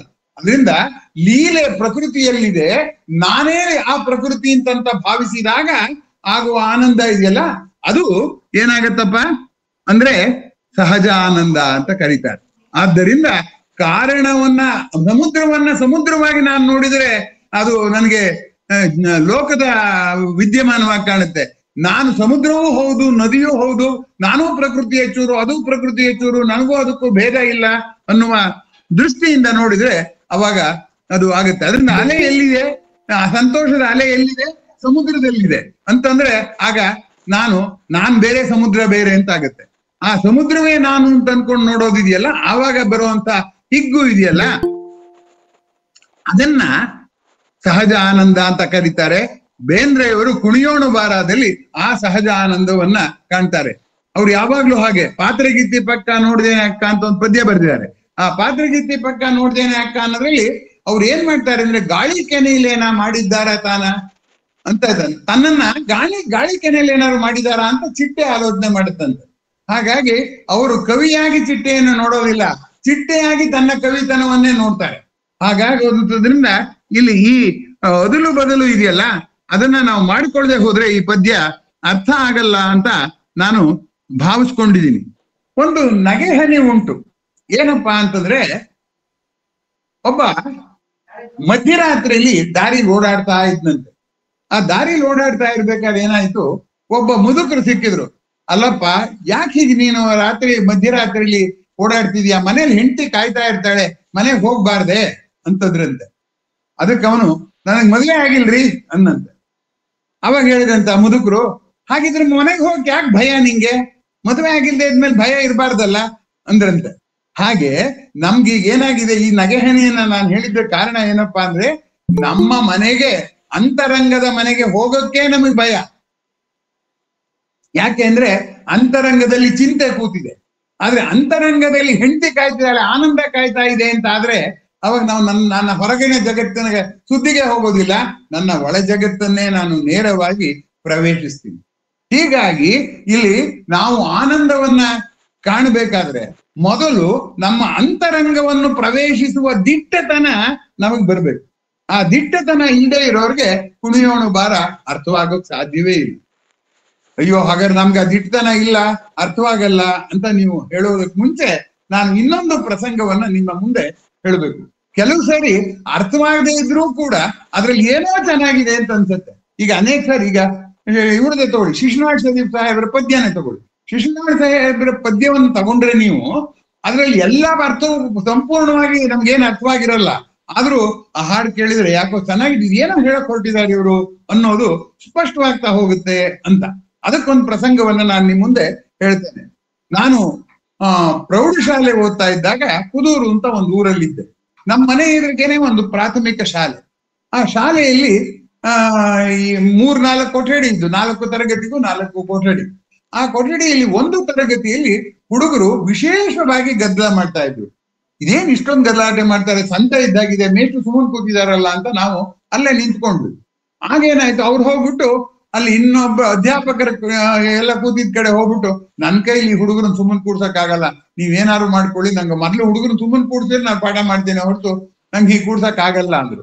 ನಾವು ಮುಂದೆ ಕುತೂಹಲ ಆಯ್ತು, ಇವ್ರು ಈ ಪ್ರಶ್ನೆ ಅಧ್ಯಾಪಕರು ಹೇಳಿದ್ರೆ ಯಾರು ಮಾಡ್ಬೇಕದ್ನ. ಆಮೇಲೆ ಇನ್ನೊಬ್ರು ಅಧ್ಯಾಪಕರಿದ್ರು, ಅವರು ಹೇಳಿದ್ರು ನಾನು ಹುಡುಗರನ್ನ ಕೂಡಿಸ್ತೀನಿ, ಆಮೇಲೆ ನೀವು ಪಾಠ ಮಾಡುವಂತೆ, ನಡಿ ನಾನು ಬರ್ತೀನಿ ಅಂತಂದ್ರು. ಅವ್ರ ಹೆಸರು ಶೇಷಗಿರಿ ರಾಯರು ಅಂತ. ಅವ್ರನ್ನೇ ಐಲ್ ಶೇಷಗಿರಿ ಅಂತಲೇ ಕರೆಯೋರು ತಮಾಷೆಯಾಗಿ, ಯಾವಾಗ್ಲೂ ಹ್ಯೂಮರಸ್ ಆಗಿರೋರು ಅವರು. ಇದೇನೋ ಇವ್ರೇನ್ ಮಂತ್ರ ಮಾಡ್ತಾರೆ ಅಂತ ನಾವು ಮುಂದಕ್ಕೆ ಮನೆಗೆ ಒಳಕ್ ಹೋಗ್ಲೇ ಇಲ್ಲ, ಬಾಗ್ಲಲ್ಲೇ ನಿಂತಿದ್ದೀವಿ. ಅವ್ರು ಬಂದ್ರು, ತರಗತಿಗೆ ಪ್ರವೇಶಿಸಿದ್ರು, ಹುಡುಗರನ್ನೆಲ್ಲ ಎದ್ ನಿಂತ್ಕೊಂಡ್ರು. ಈಗ ನಾನು ಹಾಡು ಹೇಳ್ತೀನಿ, ನಾನು ಕುಣಿತೀನಿ, ನೀವು ಕುಣಿರಿ ಇದ್ರು. ಹುಡುಗರೆಲ್ಲ ಏನ್ ಖುಷಿ ಆಯ್ತು ಅಂತ ಇದ್ಮೇಲೆ ಹೇಳ್ಕೊಡಿ ಸಾರ್ ಅಂದ್ರು. ಇವ್ರು ಹೇಳಿದ್ರು, ಕುಣಿಯೋಣು ಬಾರ ಕುಣಿಯೋಣು ಬಾ, ತಾಳ್ಯಾಕ ತಂತ್ಯಾಕ ರಾಗದ ಚಿಂತ್ಯಾಕ ಹೆಜ್ಜಾಕ ಗೆಜ್ಜಾಕ ಕುಣಿಯೋಣು ಬಾರ ಅಂತ ಶೇಷಗಿರಿ ರಾಯರು ಕುಣಿದ್ರು, ಆ ಹುಡುಗರು ಕುಣಿದ್ರು. ಶೇಷಗಿರಿ ರಾಯರಿಗೂ ಅದರ ಆಳವಾದ ಆಶಯ ಅರ್ಥ ಆಗಿರ್ಲಿಲ್ಲ ಅಂತ ನನಗೆ ಗೊತ್ತು, ಹುಡುಗರಿಗಂತೂ ಅರ್ಥವಾಗಿರೋಕ್ ಸಾಧ್ಯವೇ ಇಲ್ಲ. ಆದ್ರೂ ಆ ಹಾಡನ್ನು ಕೇಳಿದ್ದು, ಆ ಪ್ರಾಸ ನೋಡಿದ್ದು, ಕುಣಿಯೋದಕ್ಕೆ ಶುರು ಮಾಡಿದ್ರು. ಅವರಿಗೆ ಗೊತ್ತಿದ್ದದ್ದು 23 ಪದ್ಯದಲ್ಲಿ ಮೂರೇ ನುಡಿ. ಆ 3 ನುಡಿನೂ ಅವ್ರು ಹಾಡಿದ್ರು, ಹುಡುಗರು ಕುಣಿದ್ರು. ನೋಡಪ್ಪ, ನಾನು ಕುಣಿದಿದ್ದೀನಿ, ನೀವು ಕುಣಿದಿದ್ದೀರಾ, ಈಗ ನಾನು ಸುಮ್ಮನೆ ಕೂತ್ಕೊಂಡು ಪಾಠ ಹೇಳ್ತೀನಿ, ನೀವು ಸುಮ್ಮನೆ ಕೂತ್ಕೊಂಡು ಕೇಳ್ಬೇಕೆಲ್ಲ, ಕೂತ್ಕೊಳ್ಳಿ, ಗಪ್ ಚಿಪ್ ಸುಮ್ಮನೆ ಕೂತ್ಕೊಳ್ಳಿ ಇದ್ರು. ಆ ಹುಡುಗರೆಲ್ಲ ಸುಮ್ಮನಾಗ್ಬಿಟ್ರು, ಗಪ್ ಚಿಪ್ಪಾಗಿ ಸುಮ್ಮನಾಗ್ಬಿಟ್ರು. ನಾನು ಯಾಕೆ ಈ ಮಾತು ಹೇಳ್ತೀನಿ ಅಂದ್ರೆ, ಕೆಲವು ಸರಿ ನಾವು ಕೀಳರಿಮೆ ಮಾಡ್ಕೊಂಡು ಇದೇನೋ ತತ್ವ ಇದೆ ನಾನು ಓದಲ್ಲ ಅಂತ ಅನ್ಯಾಯವಾಗಿ ಪ್ರಯತ್ನನೇ ಪಡೆದಲೇನೆ ಏನಾಗ್ಬಿಡುತ್ತೆ ಅಂದ್ರೆ ನಮ್ಮ ಅನೇಕ ಉತ್ತಮ ಸಾಹಿತ್ಯಗಳು ನಮ್ ಕೈ ತಪ್ಪು ಹೋಗ್ಬಿಡುತ್ತೆ. ಹಾಗೆ ದಯವಿಟ್ಟು ಮಾಡಬೇಡಿ ತಮ್ಮಲ್ಲಿ ಮನವಿ ಮಾಡ್ಕೋತೀನಿ. ಯಾಕಪ್ಪ ಅಂದ್ರೆ ನಮ್ಮ ಬದುಕು ಕ್ಷಣಿಕ ಆನಂದಗಳನ್ನೇ ಹುಡುಕತ್ತೆ. ಊಟ ಅಂದ್ರೆ ಬಾಯಿ ರುಚಿ ಹುಡುಕತ್ತೆ ಹೊರತು ಈ ತಿಂತಿರೋದ್ರಿಂದ ನನ್ಗೆ ಏನ್ ಶಕ್ತಿ ಬರುತ್ತೆ ಅಂತ ಯಾರು ಆಲೋಚನೆ ಮಾಡೋದಿಲ್ಲ. ಹಾಗಾಗಿ ಶಿಕ್ಷಣವು ಕ್ಷಣಿಕ ಆನಂದ ಹುಡುಕತ್ತೆ. ಶಿಕ್ಷಣದಲ್ಲಿ ನಾವೇನ್ ಮಾಡ್ತೀವಿ, ಒಂದು ಶಬ್ದ ಇಟ್ಕೊಂಡು ಅದ್ರಲ್ಲಿ ಆಟ ಆಡ್ತಾ ಇರ್ತೀವಿ ಹೊರತು ಅನುಭವ ಆಗಿಸ್ಕೊಳ್ಳೋದಿಲ್ಲ. ಪ್ರತಿಯೊಂದು ಶಬ್ದವು, ಪ್ರತಿಯೊಂದು ವಾಕ್ಯವು, ಅದರಲ್ಲೂ ಜ್ಞಾನಿಗಳು ಹೇಳೋ ವಾಕ್ಯ, ಕಾವ್ಯ ಮತ್ತೆ ವಿದ್ವಾಂಸರು ಹೇಳೋ ವಾಕ್ಯ, ಅದು ಶಿಲ್ಪಿ ಇದ್ದಾಗೆ. ನನ್ನ ಮನಸ್ಸಿನಲ್ಲಿ ಅವರ ಅನುಭವವನ್ನ ರೂಪಿಸಿ ನಮಗೆ ಪಾಠ ಹೇಳ್ಬೇಕು. ನಮ್ಗೇನಾಗ್ತಾ ಇದೆ ಅಂದ್ರೆ, ಆ ಮೇಸ್ಟ್ ಹೇಳಿದ್ವಿ ಕೊಟೇಶನ್ ಎಷ್ಟು ಚೆನ್ನಾಗಿದೆ ಅಂದ್ರೆ, ಬೇಂದ್ರೆ ಅವರ ಪದ್ಯವನ್ನು ಶೇಷಗಿರಿ ಹೇಳಿದಾಗೆ ನಾವು ಅದನ್ನು ಒಡವೆ ಹಾಕೊಂಡ್ಬಿಟ್ಟು ಎಲ್ರಿಗೂ ಪ್ರದರ್ಶನ ಮಾಡ್ತೀವಿ ಹೊರತು, ಕಲಿಕೆ ಪ್ರದರ್ಶನದ ವಸ್ತುವಾಗಿದೆಯೇ ಹೊರತು ಪ್ರಯತ್ನದ ಆಗಿಲ್ಲ ಅಂತ ನಾನು ಯಾರನ್ನೂ ದೂರ್ತಿಲ್ಲ. ಆಗಿದ್ದಿದ್ರೆ ಈ ಪದ್ಯ ಜನಪ್ರಿಯ ಆಗ್ಬೇಕಾಗಿತ್ತು. ಬೇಂದ್ರೆ ಅವರ ಅತ್ಯಂತ ಶ್ರೇಷ್ಠ ಪದ್ಯಗಳ ಪೈಕಿ ಇದು ಒಂದು. ಆದ್ರೆ ಬೇರೆ ಶ್ರೇಷ್ಠ ಪದ್ಯಗಳಿಗೆ ಸಿಕ್ಕಿರುವಂತಹ ಮನ್ನಣೆ ಇದಕ್ಕೆ ಸಿಕ್ಕಿಲ್ಲ ಅನ್ನುವ ಕಾರಣಕ್ಕೆ ನಾನು ಇಷ್ಟುದ್ದ ಹೇಳಿದೆ. ಯಾಕೆ ಹೀಗಾಗಿದೆ ಅಂತಂದ್ರೆ, ಅತ್ಯಂತ ಸರಳವಾದ ಭಾಷೆ ಬೇಂದ್ರೆ ಅವರು ಬರೆದಿರೋದು ಈ ಪದ್ಯದಲ್ಲಿ. ಆ ಭಾಷೆ ಏನೋ ಚೆನ್ನಾಗಿದೆ ಅನ್ಸುತ್ತೆ. ಆ ಭಾಷೆ ಕೇವಲ ನಮ್ಮನ್ನ ನಗಿಸುವ ಸಲುವಾಗಿ, ನಮ್ಗೆ ಮುದ ಮೂಡಿಸುವ ಸಲುವಾಗಿ ಇಲ್ಲ, ನಮ್ಮ ಮದವನ್ನು ಕಳೆದು ಆನಂದವನ್ನು ಕೊಡುವ ಸಲುವಾಗಿ ಇದೆ. ಆ ಮುದ ಬೇರೆ, ಆನಂದ ಬೇರೆ. ಮುದ ಅನ್ನೋದು ನಾನಿಂದಲೇ ನಡೆಯುವಂತ ವಿದ್ಯಮಾನದ ಆನಂದ. ಈಗಾಗ್ಲೇ ನಾನು ಸಾಗರದ ಉದಾಹರಣೆ ಕೊಟ್ಟನಲ್ಲ, ಸಾಗರದಲ್ಲಿ ಜೀವಿಗಳು ಉಗಮವಾಗುವಕ್ಕೆ ಮುಂಚೆ ಕೂಡ ಸಾಗರದ ಅಲೆಗಳಿದ್ವು. ಸಾಗರದ ಜೀವಿ ಸತ್ತೋದ್ರು ಸಾಗರದ ಅಲೆಗಳಿವೆ. ನಾನು ಅಷ್ಟೇ, ನಾನು ಹುಟ್ಟಕ್ ಮುಂಚೆನೂ ಜಗತ್ನಲ್ಲಿ ಸೂರ್ಯೋದಯ ಆಗ್ತಿತ್ತು, ಸೂರ್ಯಾಸ್ತ ಆಗ್ತಿತ್ತು, ಜನ ನೋಡ್ತಿದ್ರು, ಆನಂದ ಪಡ್ತಿದ್ರು. ನಾನು ಹೋದ್ಮೇಲೆ ಜಗತ್ ಕಟ್ಕೊಂಡು ಏನಾಗಬೇಕು, ನಾನೇ ಬೇರೆ ಜಗತ್ತೇ ಬೇರೆ ಅಂತ ಅವನ ಭಾವನೆಯಿಂದ ನಾನು ನೋಡೋದ್ರಿಂದ ನನಗೆ ಸಾವಿನ ಭಯ. ಆದ್ರೆ ಜಗತ್ತಿನ ಸೂರ್ಯೋದಯ ನಾನೇ, ಸೂರ್ಯಾಸ್ತ ನಾನೇ, ಸಮುದ್ರದ ಅಲೆ ನಾನೇ, ಅಲೆಯೂ ನಾನೇ, ನೀರು ನಾನೇ. ನಾನು ಅಂದ್ರೆ ಈ ದೇಹ ಅಲ್ಲ, ಶಾಂತವಾದ ದೇಹ ಅಲ್ಲ, ಅನಂತವಾದ ಪ್ರಕೃತಿ ಅಂತ ನಾನು ಅನ್ಕೊಂಡ್ರೆ ಆಗ ಮಾತ್ರ ಆ ಹಿಗ್ಗು ಬರುತ್ತೆ. ಆಗ ಹಿಗ್ಗು ಬಂದವರು ಸುಮ್ನಿರಕ್ ಸಾಧ್ಯವೇ ಇಲ್ಲ. ಹಿಗ್ಗು ಬಂದ್ರೆ ನೀವು ಸುಮ್ನಿರಕ್ ಆಗಲ್ಲ. ಕೆಮ್ಮು, ಆವೇಶ, ಈ ಎರಡು ಇದೆಯಲ್ಲ, ಕೆಮ್ಮು ಆವೇಶನ ಬಚ್ಚಿಡಕ್ ಸಾಧ್ಯ ಇಲ್ಲ. ಕೆಮ್ಮು ಬಂದೋಗಿ ನೀವು ಬಚ್ಚಿಡಕ್ ಹೋಗಿ ಸೀನ್ ಬಂದು ಇನ್ನೂ ದೊಡ್ಡ ಗಲಾಟೆ ಆಗುತ್ತೆ. ಹಾಗೆ ಆವೇಶನು ಬಚ್ಚಿಡಕ್ ಸಾಧ್ಯವಿಲ್ಲ. ಆದ್ರೆ ನಮ್ಗೆ ಆವೇಶ ಗೊತ್ತು. ಈ ನಾವು ಸುಮ್ಮನೆ ಕೂತಿರ್ತೀವಿ, ಮಾತಾಡ್ಬೇಕು ಅಂತ ಯಾವಾಗ ಅನ್ಸುತ್ತೆ? ಸಿಟ್ಟು ಬಂದಾಗ ಅನ್ಸುತ್ತೆ. ಅಥವಾ ಯಾರ ಮೇಲಾರು ಮುದ್ದು ಮಾಡ್ಬೇಕು ಅಂತ ಅಂದ್ರೆ ಅವಾಗ ಮಾತಾಡೋ ಹಾಗಾಗುತ್ತೆ. ನನ್ ಕೈಲಿ ನಂಗೆ ಮಾತಾಡ್ಬೇಕು ಅಂತ ಆಸೆ ಆಗ್ತಾ ಇರೋದು ನಿಮ್ಮಿಂದ. ಯಾಕೆ ಹೇಳಿ? ನೀವು ಆಸೆಯಾಗಿ ಕೇಳ್ತಿದ್ದೀರಾ ಅನ್ನೋದ್ರಿಂದ. ಅಥವಾ ನಾನು ತಪ್ಪು ಹೇಳಿದ್ರೆ ನೀವು ಇಂಥ ಕಡೆ ತಪ್ಪು ಹೇಳಿದ್ರಿ ಸರ್ ಅಂತ ತಿದ್ದುತ್ತೀರಾ ಅನ್ನೋ ಧೈರ್ಯದಿಂದ. ಸೊ ಹೀಗಾಗಿ ಆವೇಶವೇ ಆಲೋಚನೆಯನ್ನ ಮಾತಾಗಿಸುವಂಥದ್ದು, ಇದು ಮರೆಯೋ ಹಾಗಿಲ್ಲ. ಹಾಗಾಗಿ ಈ ನಮ್ಗೆ ಮನಸ್ಸಿನಲ್ಲಿ ಉಳಿಯುವ ಆವೇಶದ ಅಲೆ ಗೊತ್ತು, ಜಗತ್ತನ್ನೇ ನೋಡಿ ನನ್ನನ್ನೇ ಮರೆತು ಬಿಟ್ಟು ಜಗತ್ತಿನ ಅಲೆಯಲ್ಲಿ ಲೀನವಾಗುವ ಕಲೆ ನಮಗೆ ಗೊತ್ತಿಲ್ಲ. ಅದು ನಮ್ಮ ತೊಂದರೆ ಅಂತ. ಹಾಗಾದ್ರೆ ಇನ್ನೊಂದು, ನಮ್ಮ ಮನಸ್ಸಲ್ಲಿರೋ ಆ ಸಂತೋಷನೇ ಸಾಕಿದೆಲ್ಲ ಯಾಕೆ ಬೇಕು ಅಂತನೂ ನೀವು ಹೇಳ್ಬೋದು. ಆದ್ರೆ ಜ್ಞಾಪಕ ಇಟ್ಕೊಳ್ಳಿ, ಈ ಆನಂದಕ್ಕೆ ರಂಗಸಜ್ಜಿಕೆ ಬೇಕಾಗಿಲ್ಲ, ರಿಹರ್ಸಲ್ ಬೇಕಾಗಿಲ್ಲ, ದೀಪಾಲಂಕಾರ ಬೇಕಾಗಿಲ್ಲ, ಮೇಕಪ್ ಬೇಕಾಗಿಲ್ಲ, ಕಂಡೀಷನ್ ಬೇಕಾಗಿಲ್ಲ. ಸಿನಿಮಾ, ನಾ ನಾಟಕ ಸಿನಿಮಾಕ್ಕೆ ಹೋಗಿ ತೂಕಡಿಸ್ಬಿಟ್ರೆ ನಂಗೆ ಸಿನಿಮಾ ಖುಷಿ ಕೊಡಲ್ಲ, ಹಾಗೆ ಷರತ್ ಹಾಕೋದಿಲ್ಲ. ನಾನ್ ಸಂತೋಷ ಪಡ್ತೀನಿ, ನಾನು ವ್ಯಕ್ತಪಡಿಸ್ತೀನಿ, ನೋಡೋರು ಏನಾದ್ರು ಮಾಡ್ಕೊಳ್ಳಿ ಅಂತ. ಇನ್ನು ಈ ಮುಂದಿನ ಭಾಗ ಇದೆಯಲ್ಲ, ನಾನು 5 ಪದ್ಯಗಳನ್ನ ಓದ್ತೀನಲ್ಲ, ಅದರಲ್ಲಿ ಅವರು ಈ ನನ್ನ ಸಂತೋಷದ ಪರಿಣಾಮ ಯಾರಿಗಾಗ್ಬೋದು ಅನ್ನೋದ್ರ ಬಗ್ಗೆ ಚರ್ಚೆ ಮಾಡ್ತಾ ಇದ್ದಾರೆ. ಅದ್ರ ಬಗ್ಗೆ ನಾನು ಹೋಗ್ತೀನಿ. ಆಮೇಲೆ ಎರಡನೇದು ಏನಪ್ಪಾ ಅಂದ್ರೆ, ನಮ್ಮ ಸಂತೋಷ ಅನೇಕ ಬಗೆಯದು ಅನ್ನುವಂಥದ್ದನ್ನ ನಾವು ಸ್ಪಷ್ಟ ಮಾಡ್ಕೊಳ್ಳೋಣ. ಮೊದಲನೇದು ಸಂತೋಷ ಇಂದ್ರಿಯ ಮಟ್ಟದ್ದು. ಇಂದ್ರಿಯ ಮಟ್ಟದ್ದು ಅಂದ್ರೆ ಏನು? ಸಮುದ್ರ ನೀವು ನೋಡಿ, ಸಮುದ್ರ ನಾನು ಅಲ್ಲ ಅಂದ್ರೂ ಸಂತೋಷ ಆಗುತ್ತೆ. ಆ ಅಲೆಯ ಕುಣಿತ ನೋಡಿದ್ರೆ ಅದು ಒಂದು ನಿಮಿಷವೂ ಇಲ್ಲ, ಏನು ಲವಲವಿಕೆಯಾಗಿ, ಏನು ಗತಿಶೀಲವಾಗಿ, ಏನು ಡೈನಮಿಕ್ ಆಗಿದೆ. ನಾನು ಯಾಕೆ ಈಗ ಸೋಮಾರಿ ಆಗಿದ್ದೀನಿ ಅಂತ ನಂಗೆ ಅನ್ಸುತ್ತೆ. ಅದಕ್ಕೆ ಸಮುದ್ರ ನೋಡಿ ನಾನು ಸಂತೋಷ ಪಡ್ತೇನೆ. ಹಾಗಾಗಿ ಇಂದ್ರಿಯ ಮಟ್ಟದ ಸಂತೋಷ ಇದು, ಯಾಕೆಂದ್ರೆ ಅಲೆಯನ್ನ ನೋಡ್ದೆ ಅಂತ. ಆಮೇಲೆ ಮನಸ್ಸಿಗೆ ಬರುತ್ತಲ್ಲ ಮುಂದಕ್ಕೆ, ಅದು ಅಲೆ ಅಷ್ಟು ಚಲನಶೀಲವಾಗಿದ್ರೆ ನಾನು ಯಾಕೆ ತೂಕಡಿಸ್ಕೊಂಡು ಕೂತಿದ್ದೀನಿ ಅಂತ ನನ್ನ ಮೇಲೆ ನಾನು ಪ್ರಶ್ನೆ ಹಾಕೋತೀನಲ್ಲ, ಅದು ಮನಸ್ಸಿನ ಮಟ್ಟದ್ದು. ಇನ್ನೊಂದು ಬುದ್ಧಿಯ ಮಟ್ಟದ್ದೇನಪ್ಪಾ ಅಂದ್ರೆ, ಈ ಪ್ರಪಂಚದಲ್ಲಿ ಎಲ್ಲರೂ ಸೋಮಾರಿಗಳಾಗ್ಬಿಟ್ಟಿದ್ರೆ ನಾನು ಬದುಕಕ್ಕೆ ಸಾಧ್ಯವಿರಲಿಲ್ಲ. ಎಲ್ಲರೂ ಗತಿಶೀಲವಾಗಿದ್ದಾರೆ. ಒಂದು ಕಾಫಿ ಬೆಳಿಬೇಕಾದ್ರೆ ಮಳೆ ಬೀಳ್ಬೇಕು, ಗಿಡ ಬೆಳಿಬೇಕು, ಹೂ ಅರಳಬೇಕು, ಮೊಗ್ಗಾಗ್ಬೇಕು, ಹೂ ಅರಳಬೇಕು, ಆ ಹೂವಿಗೆ ದುಂಬಿ ಬರ್ಬೇಕು, ಅದು ಪರಾಗಸ್ಪರ್ಶ ಆಗ್ಬೇಕು, ಅದು ಕಾಯಿ ಆಗ್ಬೇಕು. ಇಷ್ಟು ಕೆಲಸದಿಂದ ನನಗೆ ಕಾಫಿ ಬಂದಿದೆ ಅಂತ ನನಗೆ ಎಚ್ಚರ ಇದ್ರೆ ಆಗ ನನಗೆ ಅದು ಆಗತ್ತೆ ಅನ್ನೋದನ್ನ ಗಮನಿಸಿದ್ರೆ, ಈ ಸಹಜ ಆನಂದಕ್ಕೆ ಆದದ್ದನ್ನ ಗುರುತಿಸಬೇಕಾದ್ರೆ ನಾನು ಅನ್ನೋದು ಹೋಗ್ಬೇಕು. ನಾನು ಅಂದ್ರೆ ಏನು? ನಾವು ಬಹಳ ಹೆಮ್ಮೆ ನಾನು ಅಂದ್ರೆ. ಆದ್ರೆ ವಾಸ್ತವವಾಗಿ ನಾನು ಅಂದ್ರೆ ನನ್ನ ಭಯ, ನನ್ನ ಆಸೆಗಳು, ನನ್ನ ಚಿಂತೆಗಳು ಬಿಟ್ಟು ಅದೇನು ಅಲ್ಲ. ಅವು ನಾನುವನ್ನ ಮೀರಿದ್ರೆ ನೀನು ಬರ್ತೀಯ. ನೀನು ಬಂದಾಗ ಈ ಸಹಜ ಆನಂದ ಇರುತ್ತೆ ಅಂತ. ಆದ್ರಿಂದ ಇಂದ್ರಿಯ ಮಟ್ಟದ ಬುದ್ಧಿ, ಆನಂದ, ಮನಸ್ಸಿನ ಮಟ್ಟದ ಆನಂದ, ಬುದ್ಧಿಯ ಮಟ್ಟದ ಆನಂದ. ಬುದ್ಧಿಯನ್ನು ಮೀರಿದ ಆನಂದ ಇದೆಯೋ? ಇದೆ. ನನ್ನ ಬುದ್ಧಿಗೆ ಎಟಕದೇ ಇದ್ದಾಗ ಅಯ್ಯೋ ನಂಗೆ ಇದು ಅರ್ಥ ಆಗ್ಲಿಲ್ಲ ಅಂತ ವ್ಯಥೆ ಪಡೋದಿಲ್ಲ, ಅದು ಅಹಂಕಾರ. ಆದ್ರೆ ನನ್ನ ಬುದ್ಧಿ ಜೊತೆಲಿ ಎಷ್ಟು ಜನ ಕಣ್ಣು ಮುಚ್ಚಾಲೆ ಆಡ್ತಾ ಇದೆ ಪ್ರಪಂಚದ ಒಂದು ತರ್ಕ. ಅದಕ್ಕೂ ಒಂದು ತರ್ಕ ಇದೆ ಪ್ರಪಂಚಕ್ಕೆ. ನನ್ನ ತರ್ಕ ಶಾಂತ ತರ್ಕ, ಶಾಂತವಾಗಿ ಕಣ್ಣುಗಳಿಂದ ನೋಡಿದ ತರ್ಕ, ಕಿವಿಗಳಿಂದ ಕೇಳಿದ ತರ್ಕ. ಆದ್ರೆ ಪ್ರಕೃತಿಯ ತರ್ಕ ಅನಂತದ ತರ್ಕ ಅದು ಅಂತ ಆದಾಗ ಅದು ಒಂದು ರೀತಿಯಲ್ಲಿ ಸಂತೋಷ ಕೊಡುತ್ತೆ. ಅದರಿಂದ ಬುದ್ಧಿ ಆಚೆಗಿನ ತರ್ಕ ಇದೆಯಲ್ಲ, ಅದು ಹಿಗ್ಗು ತಂದ್ಕೊಡುತ್ತೆ. ಇಂದ್ರಿಯ ಮಟ್ಟದ್ದು ಸಂತೋಷ ತಂದ್ಕೊಡುತ್ತೆ. ಅಲ್ಪ ಕಾಲ ಇರುತ್ತೆ, ಮನಸ್ಸಿಂದು ಬಹಳ ಕಾಲ ಇರುತ್ತೆ ಅಲ್ವಾ? ಈಗ ಅವನು ಕಣ್ ಕೆಂಪು ಮಾಡಿದ್ರೆ ನಮ್ಗೆ ಬೇಗ ಮರ್ತೋಗುತ್ತೆ, ಸಿಡುಕಿ ಮಾತಾಡಿದ್ರೆ ಮನಸ್ಸಿಗೆ ಸೇರ್ಕೊಳುತ್ತಲ್ಲ, ತುಂಬಾ ಹೊತ್ತು ಇರುತ್ತೆ. ನಾನು ಅವನ ಹತ್ರ ತರ್ಕ ಮಾಡಿದಾಗ ಅವನ ಕುತರ್ಕ ಮಾಡಿದ್ರೆ ಅದು ಇನ್ನೂ ಬಹಳ ಕಾಲ ಇರುತ್ತೆ. ಹಾಗೆ ಸಂತೋಷ ಆಗ್ಲಿ ದುಃಖ ಆಗ್ಲಿ, ಯಾವುದೇ ಆವೇಶ ದೀರ್ಘಕಾಲಿಕವಾಗಬೇಕಾದ್ರೆ ನಾನು ಕೇಂದ್ರಿತವಾಗದೆ ನಾನುವನ್ನು ಮೀರಿ ವಿಶ್ವ ಕೇಂದ್ರಿತ ಆಗ್ಬೇಕು ಅಂತ ಅನ್ನುವಂಥದ್ದು ಮುಖ್ಯವಾದ್ದು. ಅರ್ಥವಿಲ್ಲ, ಸ್ವಾರ್ಥವಿಲ್ಲ, ಬರಿಯ ಭಾವಗೀತ ಅಂತ ಇನ್ನೊಂದು ಹಾಡಿನಲ್ಲಿ ಬೇಂದ್ರೆಯವರೇ ಹೇಳಿದ್ದಾರೆ. ಇವು ಬೇಂದ್ರೆಯವರ ಇಡೀ ಕಾವ್ಯ ಲೋಕ ಸಹಜ ಆನಂದದ ಹುಡುಕಾಟ ಅಂತ ಹೇಳಿದ್ರೆ ತಪ್ಪಲ್ಲ. ಯಾಕೆಂದ್ರೆ ಅವ್ರು ಯಾವ ಪದ್ಯನಾರು ಅಂತ ತಗೊಂಡು ಅದ್ರಲ್ಲಿ ಒಂದು ಸಾಲೆಲ್ಲೋ ಇವರು ಇಂದ್ರಿಯ ಮಟ್ಟವನ್ನ, ಬುದ್ಧಿಯ ಮಟ್ಟವನ್ನ ಮತ್ತೆ ಮನಸ್ಸಿನ ಮಟ್ಟವನ್ನ ಮೀರಿ ಬರುತ್ತೆ ಅಂತ. ಅದನ್ನೇ DVG ಅವರು ತುಂಬಾ ಚೆನ್ನಾಗಿ ಸಂಕ್ಷೇಪವಾಗಿ ಒಂದು ಪದ್ಯದಲ್ಲಿ ಹೇಳಿದ್ದಾರೆ. ಇಂದ್ರಿಯಂಗಳು ಬಾಳಿ, ಇಂದ್ರಿಯ ಮಟ್ಟದಲ್ಲೇ ಬಾಳಿ, ಜೀವಂ ಬಲಗೊಳ್ಳಲು ಇಂದ್ರಿಯಗಳ ಮೇಲೇರಿ ಜಾಣನಿಂ ಇಂದ್ರಿಯಗಳನ್ನು ಆಳುವವನಿದಾನಲ್ಲ ಅವನು ನಿಜವಾದಂತ ಒಂದು ಸಾಧಕ ಅಂತ ಹೇಳ್ತಾರೆ. ಅಂದ್ರೆ 3 ಹಂತ. ಇಂದ್ರಿಯಗಳ ಮಟ್ಟದಲ್ಲೂ ಸುಖ ಪಡಬೇಕು, ಮನಸ್ಸಿನ ಮಟ್ಟದಲ್ಲೂ ಸುಖ ಪಡಬೇಕು, ಬುದ್ಧಿಯ ಮಟ್ಟದಲ್ಲೂ ಪಡಬೇಕು. ಅದನ್ನು ಮೀರಿ ಈ 3 ಕ್ಷಣಿಕ ಸುಖಗಳು ಅನ್ನುವಂತ ಅರಿವು ಕೂಡ ಮೂಡಬೇಕು ಅಂತ ಮಾನ್ಯ DVG ಅವರು ತುಂಬಾ ಚೆನ್ನಾಗಿ ಆ ಪದ್ಯವನ್ನ ರಚಿಸಿದ್ದಾರೆ ಅನ್ನುವಂಥದ್ದನ್ನ ಗಮನಿಸ್ಬೇಕು.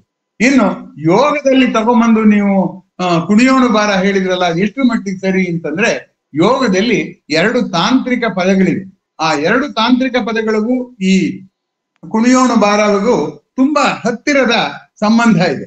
ಮೊದಲನೆಯ ತಾಂತ್ರಿಕ ಪದ ಪ್ರತ್ಯಾಹಾರ ಅಂತ. ಈ ಯಮ, ನಿಯಮ, ಆಸನ, ಪ್ರಾಣಾಯಾಮ ಆದ್ಮೇಲೆ ಪ್ರತ್ಯಾಹಾರ ಅಂತ.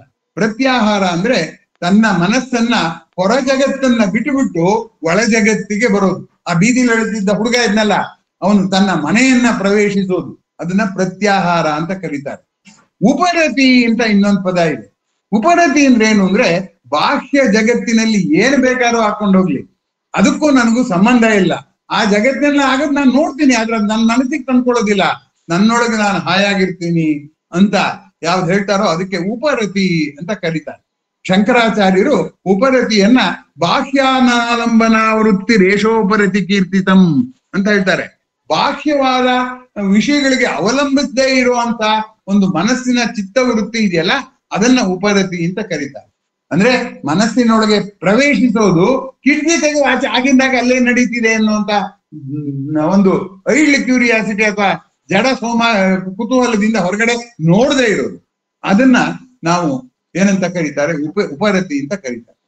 ಬೇಂದ್ರೆಯವರು ಈ ಉಪರತಿಯನ್ನ ಮತ್ತು ಪ್ರತ್ಯಾಹಾರವನ್ನ ಮನಸ್ಸಿನಲ್ಲಿ ಇಟ್ಕೊಂಡಿದ್ರು ಅಂತ ನಿಮ್ಗೆ ಯಾಕೆ ಗೊತ್ತಾಯ್ತು? ಬೇಂದ್ರೆಯವ್ರ ಮನಸ್ಸನ್ನ ಏನಾದ್ರು ನೀವು ಪರೀಕ್ಷೆ ಮಾಡಿ ನೋಡಿದಿರಾ ಅಥವಾ ಭಾಗ ಮಾಡಿದಾರೆ ಅಥವಾ ಬೇಂದ್ರೆಯವ್ರ ಜೊತೆ ಚರ್ಚೆ ಮಾಡಿದೀರಾ ಅಂತ ನೀವು ಕೇಳ್ಬೋದು. ನಾನ್ ಮಾಡಿಲ್ಲ. ಆದ್ರೆ ಅವರ ಬೇರೆ ಮಾತುಗಳನ್ನೆಲ್ಲ ಗಮನಿಸಿದ್ರೆ ಈ ಅಂಶ ಇರೋದು ಎದ್ದು ಕಾಣುತ್ತೆ. ಈ ಬಾಹ್ಯಾನಾಲಂಬನ ವೃತ್ತಿ ಇದೆಯಲ್ಲ, ಅದಕ್ಕೆ ಉಪರತಿಗೆ ಒಂದ್ಸರಿ ಬೇಂದ್ರೆಯವ್ರ ಹತ್ರ ಯಾರೋ ಹೋಗಿ ಹೇಳಿದಂತೆ, ಪ್ರಪಂಚ ಎಲ್ಲ ಹೊಲಸು, ನನಗೂ ಸಾಕ್ಬೇಕಾಗಿ ಹೋಗಿದೆ.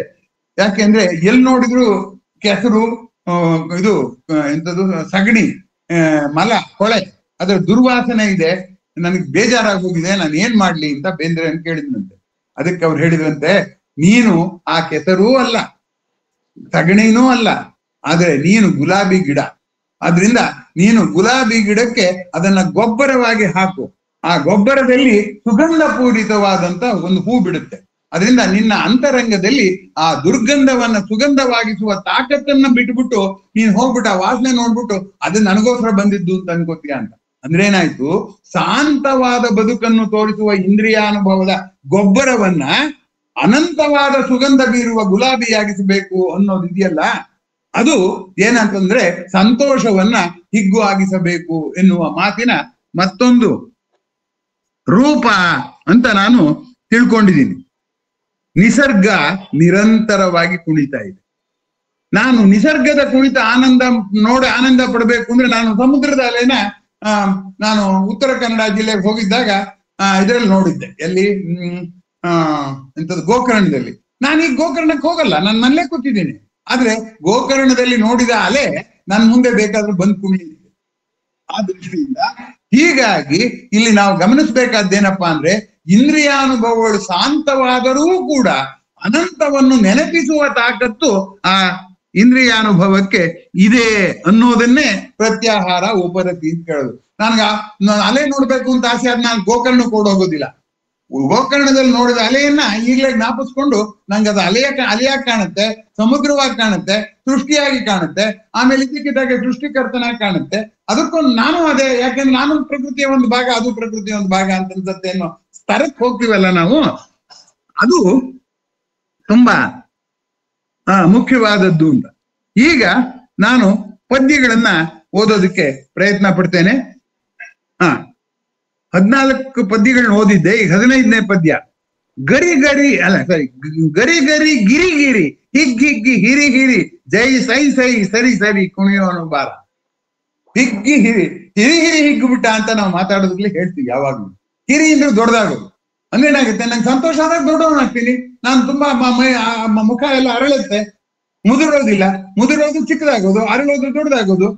ಗರಿ ಗರಿ ಗರಿಗರಿಯಾಗಿರೋದನ್ನ ತಿಂದ್ರೆ ಎಷ್ಟು ನಾಲ್ಗೆ ಖುಷಿ ಆಗುತ್ತೋ ಹಾಗೆ ಗಿರಿಗಿರಿ ಸುತ್ತಾಡ್ದಾಗ ಹಿಗ್ಗಿ ಹಿರಿ ಹಿರಿ ಸೈ ಸೈ ಸರಿ ಸರಿ ಕುಣಿಯೋಣ ಬಾರ. ಸರಿ ತಪ್ಪು ಅಳತೆ ಮಾಡ್ಬೇಡ, ನಾನು ಕುಣಿತೀನಿ ನೀನು ಕುಣಿ, ನನ್ ಕೈ ನೀ ಸರಿದೆ, ಸರಿ ಸರಿ ನಾವು ಮಾಡಿದ್ದೆ ಸರಿ. ನಮ್ಮ ಹಿಗ್ಗಿಗೆ ತಪ್ಪು ಇಲ್ಲ, ಸರಿಯೋ ಪ್ರಶ್ನೆನೂ ಇಲ್ಲ. ಅದು ಹಿಗ್ಗು ಅಂದ್ರೆ ಪ್ರಕೃತಿಯ ಲೀಲೆ. ನನ್ಗೆ ಇದೆಲ್ಲ ಏನು ಸರಿ ತಪ್ಪು ನ್ಯಾಯ ಅನ್ಯಾಯ ಪ್ರಕೃತಿಗೆ ಯಾವುದೂ ಇಲ್ಲ. ಸಮುದ್ರದಲ್ಲಿ ಯಾವ ನೀತಿ ಯಾವ ನ್ಯಾಯ ಇಷ್ಟೇ ಎಲ್ಲ ಬರ್ಬೇಕು ಅಂತ ನೀವು ನಿರ್ದೇಶನ ಮಾಡಕ್ ಸಾಧ್ಯ ಏನು? ಅನಿರ್ದೇಶ್ಯಂ, ಪ್ರಕೃತಿ ಅನಿರ್ದೇಶವಾದದ್ದು ಅಂತ ಭಗವದ್ಗೀತೆಯಲ್ಲಿದೆ. ಆಮೇಲೆ ಗುಡ್ಡ ತಲೆದೂಗಲಿ, ನಾವು ಕುಣಿಯೋದ್ ನೋಡಿದ್ರೆ ಗುಡ್ಡ, ಅಯ್ಯೋ ನಾನು ಕುಣಿಯೋ ಹಾಗಿದ್ರೆ ಚೆನ್ನಾಗಿತ್ತು, ನಾನು ನನ್ನ ಮೈ ಮೇಲಿರೋ ಗಿಡ ಮರಗಳು ಪಕ್ಷಿಗಳು ಪ್ರಾಣಿಗಳೆಲ್ಲ ನೋಡ್ತೇನೆ, ಕುಣಿಯಲ್ಲ ಅಂತ ಅಸೂಯೆ ಆಗ್ಬೇಕಾ ಗುಡ್ಡಕ್ಕೆ. ಕುವೆಂಪು ಕೂಡ ಅದನ್ನೇ ಬರೀತಾರೆ, ಏನಂತಂದ್ರೆ ಕುಹು ಕುಹು ಕೋಕಿಲವಾಣಿ ಜಗಜುಮ್ಮೆಂದಿತು ಅದ ಕೇಳಿ ನೀರವ ಕಾನನ ಪರ್ವತ ಶ್ರೇಣಿ ಮರುದನಿಗಳಿಗಿತ್ತು ತಾಳಿ. ಆ ನಿಶ್ಶಬ್ದವಾದ ಕಾಡು, ಮಸಣ ಮೌನ ಇತ್ತು ಆ ಕಾಡಲ್ಲಿ. ಅದು ಒಂದ್ಸರಿ ಕೋಗಿಲೆ ಕೂಗ್ತಾ ಇಲ್ವೋ ಅದಕ್ಕೂ ಖುಷಿ ಆಗ್ಬಿಟ್ಟು ಸಂತೋಷದಿಂದ ಪ್ರತಿಧ್ವನಿಸ್ತು ಅಂತ ಕವಿ ಕಲ್ಪಿಸ್ತಾರೆ. ಹಾಗಾಗಿ ಗುಡ್ಡ ತಲೆದೂಗಲಿ, ಹೊಳೆ ಹಳ್ಳ ನೂಗಲಿ, ದರಿಕೊಳ್ಳ ಕೂಗಲಿ. ಆದ್ರಿಂದ ಆ ದರಿಕೊಳ್ಳ ನನ್ನೊಳಗ್ ಬಾ, ನಿನ್ನ ಹಳ್ಳಕ್ ಬೀಳು, ನೀನು ಶಬ್ದ ಮಾಡ್ತೀಯ ನಾನು ಶಬ್ದ ಮಾಡ್ತೀನಿ, ನೀನ್ ಕುಣಿಬಹುದು. ಈಗ ಹಳ್ಳಕ್ ನೀರ್ ಬಿದ್ರೆ ಏನಾಗುತ್ತೆ, ಕುಣಿಯುತ್ತೆ ಅದಲ್ಲ. ಹಾಗಾಗಿ ಗುಡ್ಡ ತಲೆದೂಗಲಿ, ಹೊಳೆ ಹಳ್ಳ ದೂಗಲಿ, ದರಿಕೊಳ್ಳ ಕೂಗಲಿ ಕುಣಿಯೋಣು ಬಾರ. ಕುಣಿದ್ರೆ ಹಂಗ್ ಕುಣಿಬೇಕಪ್ಪ ಪ್ರಕೃತಿ ತರ.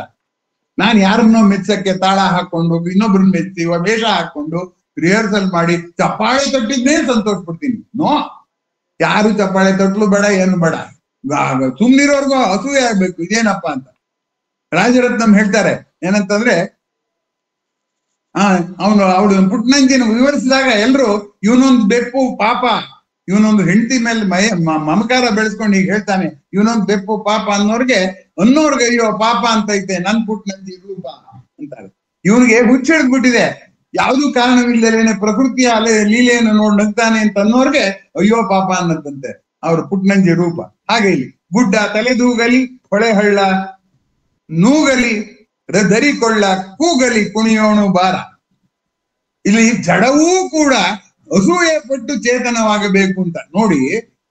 ನಿರ್ಜೀವವಾದಕ್ಕೆ ಕೇವಲ ಸತ್ ಆನಂದ, ಇರುವಿಕೆ ಆನಂದ ಇದೆ, ಅದು ಸದಾನಂದವೇ, ಅದು ಯಾವಾಗ್ಲೂ ಇರುವಂತದ್ದೇ. ಆದ್ರೆ ಜೀವಿಗೆ ಮಾತ್ರ ಚಿದಾನಂದನೂ ಇದೆ, ಸದಾನಂದನೂ ಎರಡೂ ಇದೆ. ಅದಕ್ಕೆ ಅದನ್ನ ಸಚ್ಚಿದಾನಂದ ಅಂತ ಕರೀತಾರೆ.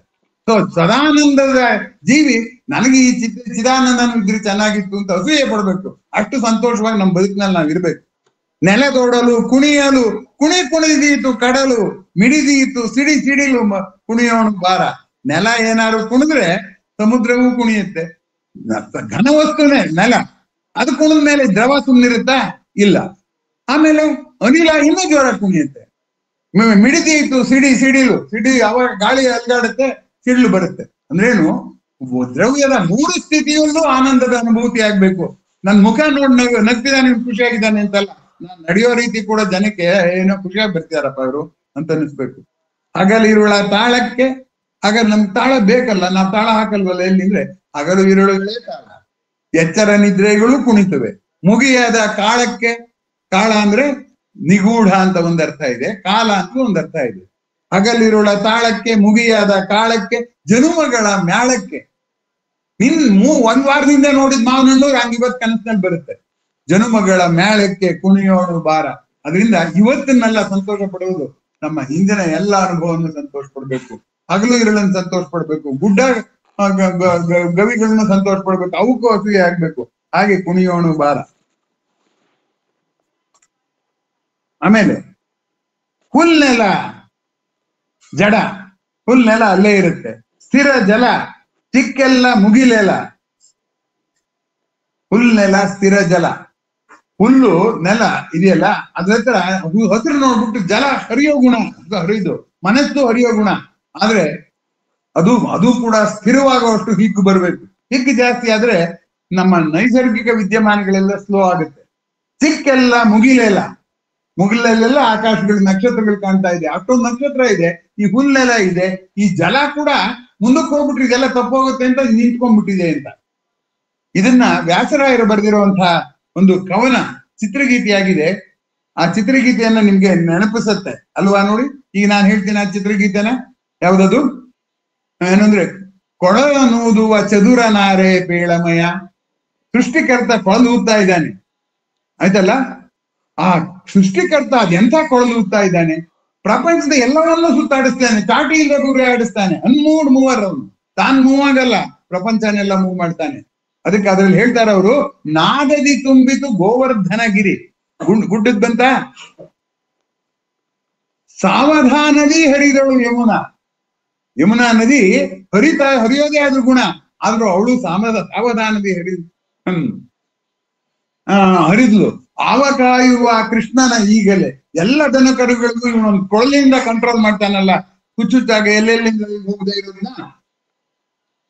ತುರುಗಳ ಕಾಯುತ್ತ ಕದಂಬ ವನದೊಳು ಅಂತ ಆ ಹಾಡಲ್ಲಿ ಬರುತ್ತೆ. ನಾನು ಯಾಕೆ ಪದ್ಯ ಹೇಳಿದೆ ಅಂತಂದ್ರೆ, ಪ್ರಕೃತಿಯನ್ನು ನೋಡಿ ನಾವು ನಗೋದಲ್ಲ, ಪ್ರಕೃತಿಯನ್ನು ನಗುವಂತೆ ಮಾಡೋದು. ಇದು ನಾನು ಹೇಳ್ತಾ ಇರೋದು. ಈ ಕುಣಿತಕ್ಕೆ ಅಷ್ಟೊಂದು ಇದೆ. ಆಮೇಲೆ ಕುಣಿತಕ್ಕೆ ಇತಿ ಇಲ್ಲ, ಕುಣಿತಕ್ಕೆ ಮಿತಿ ಇಲ್ಲ, ಬೇರೊಂದು ಗತಿ ಇಲ್ಲ ಕುಣಿಯೋಣು ಬಾರ.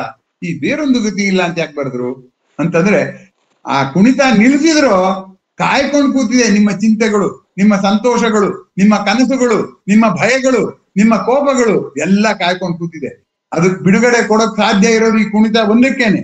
ಅದರಿಂದ ನಿಮ್ಗೆ ಇದೆಲ್ಲದ್ರಿಂದ ಹೊರಗೆ ಬಂದು ನಾನು ಆರಾಮಕ್ಕಿರ್ಬೇಕು ಅಂತ ಅನ್ಸಿದ್ರೆ ಆರಾಮಾಗಿ ಸೇರಿ ಕುರ್ಚಿ ಮೇಲೆ ಕೂತ್ಕೊಂಡ್ರಾಗಲ್ಲ, 5 ಸ್ಟಾರ್ ಹೋಟೆಲ್ ಹೋಗಿ ಕೂತ್ಕೊಂಡ್ರಾಗಲ್ಲ.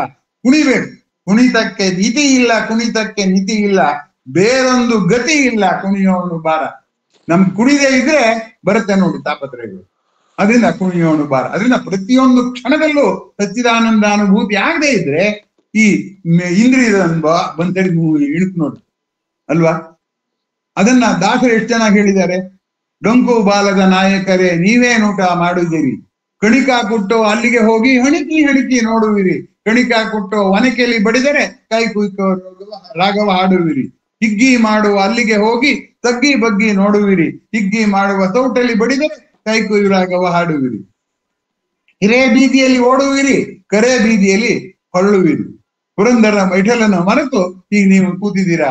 ಈ ಹಿಗ್ಗಿನ ಆನಂದನ ನೀವು ಕಂಡೇ ಇಲ್ಲ, ಅದಕ್ಕೋಸ್ಕರ ಎಲ್ಲೆಲ್ಲೋ ಹೋಗ್ತೀರಾ. ಅಲ್ಲೇನೋ ಅವ್ರು ಯಾರೋ ನಗ್ತಾ ಇದ್ರು, ಅವ್ರು ಸುಖವಾಗಿರ್ಬೇಕು ಹಾಗೆ ನಾನು ಇರ್ತೀನಿ ಅಂತ ಇಮಿಟೇಟ್ ಮಾಡಕ್ ಹೋಗ್ತೀರಾ. ದುಃಖವನ್ನೆಲ್ಲ ಕಳ್ಕೊಂಡ್ಬಿಟ್ಟು ಸುಖವಾಗಿರ್ತೀನಿ ಅಂತ ಹೋಗ್ತೀರಾ.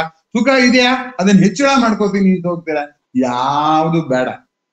ಪ್ರಕೃತಿ ಕುಣಿತಿದೆ, ನಾನು ಕುಣಿತೀನಿ ಇಷ್ಟೇ ಅಂತ. ಆದ್ರಿಂದ ಬೇರೊಂದು ಗತಿ ಇಲ್ಲ ಕುಣಿಯೋಣು ಬಾರ. ಅಂಗಲು ಚಿಕ್ಕಿ ತಿಂಗಳು. ಚಿಕ್ಕಿ ಎಲ್ಲಾ ಕಡೆ ಚಿಕ್ಕಿ ಆದ್ರೆ ಒಂದು ತಿಂಗಳು ಇದೆ. ಚಿಕ್ಕಿ ಯಾವುದು? ನಮ್ಮ ಕ್ಷಣಿಕ ಆನಂದ ಮಿಣುಗುಟ್ಟೆತ್ತದು. ತಿಂಗಳು ಸದಾ ಫಳ ಬೆಳ್ಳಿಗೆ ಬೆಳ್ಳಿಯ ತಟ್ಟೆ ಅದು. ಅಂಗಲು ಅಂದ್ರೆ ಅಂಗಳ, ಆಕಾಶದ ಅಂಗಳದಲ್ಲಿ ಚಿಕ್ಕಿ ತಿಂಗಳು, ಉಸಿರಾಸೆ ಹಿಂಗಲು ಕುಣಿಯೋಣು ಬಾರ. ಇದು ನೋಡಿ, ಇದು ಹೆಂಗಿದೆ. ಮುಂಚೆ ಏನ್ ಹೇಳಿದ್ರು, ಬೇರೊಂದು ಗತಿ ಇಲ್ಲ ಅಂದವರು ಉಸಿರಾಸೆ ಹಿಂಗಲು. ಸಾಯ್ತೀನ ಏನ್ ತೊಂದ್ರೆ, ಅವಾಗ್ಲೂ ನಾನು ಕುಣಿತೀನಿ. ಸತ್ರ ಏನಾಗುತ್ತೆ, ನನ್ನ ಸುಟ್ಟು ಹಾಕ್ಬಿಡ್ತಾರೆ. ಆ ಬೂದಿ ಆ ಗಾಳಿಲೆಲ್ಲ ಕುಣಿಯುತ್ತೆ. ಅದ್ ನೋಡಿ ಎಲ್ಲಿವರೆಗೆ ಹೋಗಿದ್ದಾರೆ ಅವ್ರ ತಲೆ, ಅವ್ರ ಆಲೋಚನೆ ಎಲ್ಲಿಗೆ ಹೋಗಿದೆ ನೋಡಿ.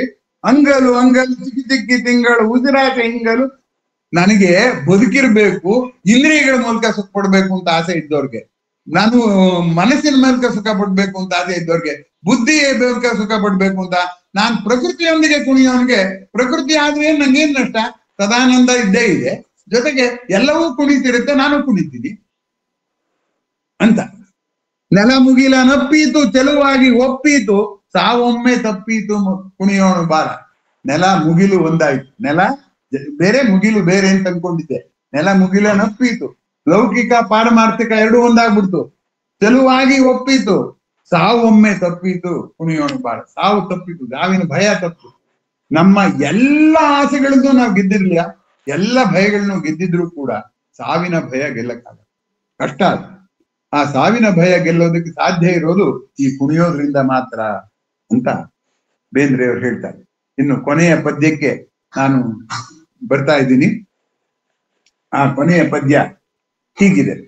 ಆ ಕ್ಷೀರ ಸಾಗರ, ವಿಷ್ಣು ಇರೋದು ಕ್ಷೀರ ಸಾಗರದಲ್ಲಿದ್ರೆ ರಾಜರತ್ನ ಗೇಲಿ ಮಾಡ್ತಾರೆ. ಆ ವಿಷ್ಣುಗೆ ಏನಾದ್ರು ಬುದ್ಧಿ ಇದೆಯಾ? ಆ ಕ್ಷೀರ ಸಾಗರದಲ್ಲಿ ಮಲಿಕೊಂಡ್ರೆ ಆ ಹಾಲ್ಗೆ ಏನಾದ್ರು ಹುಳಿ ಬಿದ್ರೆ ಒಡೆದೋಗುತ್ತೆ ಹಾಲು. ಆಗ ಹೋಗಿ ಹೋಗಿ ಹಾಲಿನ ಸಮುದ್ರದಲ್ಲಿ ಮಲಿಕೊಳ್ಳೋದ ಅಂತ. ಕ್ಷೀರ ಅಂದ್ರೆ ಆನಂದ, ಅಮೃತ ಅಂತ. ಅಮೃತವಾದ ಆನಂದ ಕೊಡೋ ಸಾಗರ, ಆನಂದದ ಆಗಾರ. ಆ ಕ್ಷೀರ ಸಮುದ್ರದಲ್ಲಿ ತೆರೆದಾರ. ನಾನು ಹೇಳಿದ್ನಲ್ಲ, ಸಮುದ್ರದ ಅಲೆ.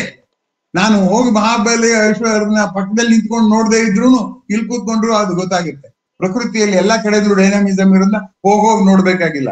ಆ ಕ್ಷೀರ ಸಾಗರ ಆನಂದದ ಆಗರ, ತೆರೆದಾರ ಕುಣಿಯೋಣು ಬಾರ. ಅದು ಹೇಗೆ ಸಂತೋಷವಾಗಿ ಒಂದೊಂದು ತೆರೆಯಲ್ಲೂ ಕುಣಿಯೋಣು ಬಾರ.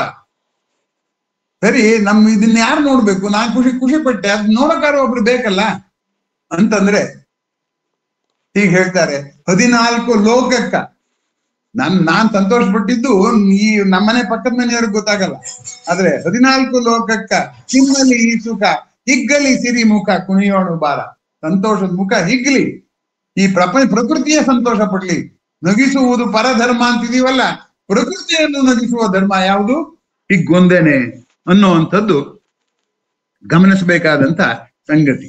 ಇಲ್ಲಿ ಇಷ್ಟೆಲ್ಲ ನಾನು ಹೇಳಿದ್ಮೇಲೆ ಪದ್ಯ ಏನೋ ಮುಗಿದೋಯ್ತು, ಆದ್ರೂ ಕೆಲವು ಅಂಶಗಳು ಉಳ್ಕೊಂಡ್ಬಿಟ್ಟಿದೆ. ಇದೆಯಲ್ಲ, ಹಿಗ್ಗು ಹಾಕಿತು ಕ್ಯಾಕಿ ಆಯ್ತು. ನಾನು ಪ್ರಕೃತಿಯಲ್ಲಿ ಇರೋಂಥ ಡೈನಮಿಸಮ್ ನೋಡಿ ನಾನು ಡೈನಮಿಕ್ ಆಗ್ಬಿಟ್ಟೆ ಅಂತ ಇಟ್ಕೊಂಡೆ, ಕೇಕೆ ಹಾಕ್ತು, ಸುಮ್ನಿರತ್ತ ಅದು. ನಾನು ಆಗ್ಲೇ ಹೇಳಿದೀನಿ, ಆವೇಶಗಳೇನೆ ನಮ್ಮನ್ನು ಸುಮ್ನಿರಕ್ ಬಿಡೋದಿಲ್ಲ, ಕೆಮ್ಮು ನಮ್ಮನ್ನು ಸುಮ್ನಿರಕ್ ಬಿಡೋದಿಲ್ಲ ಅಂತ.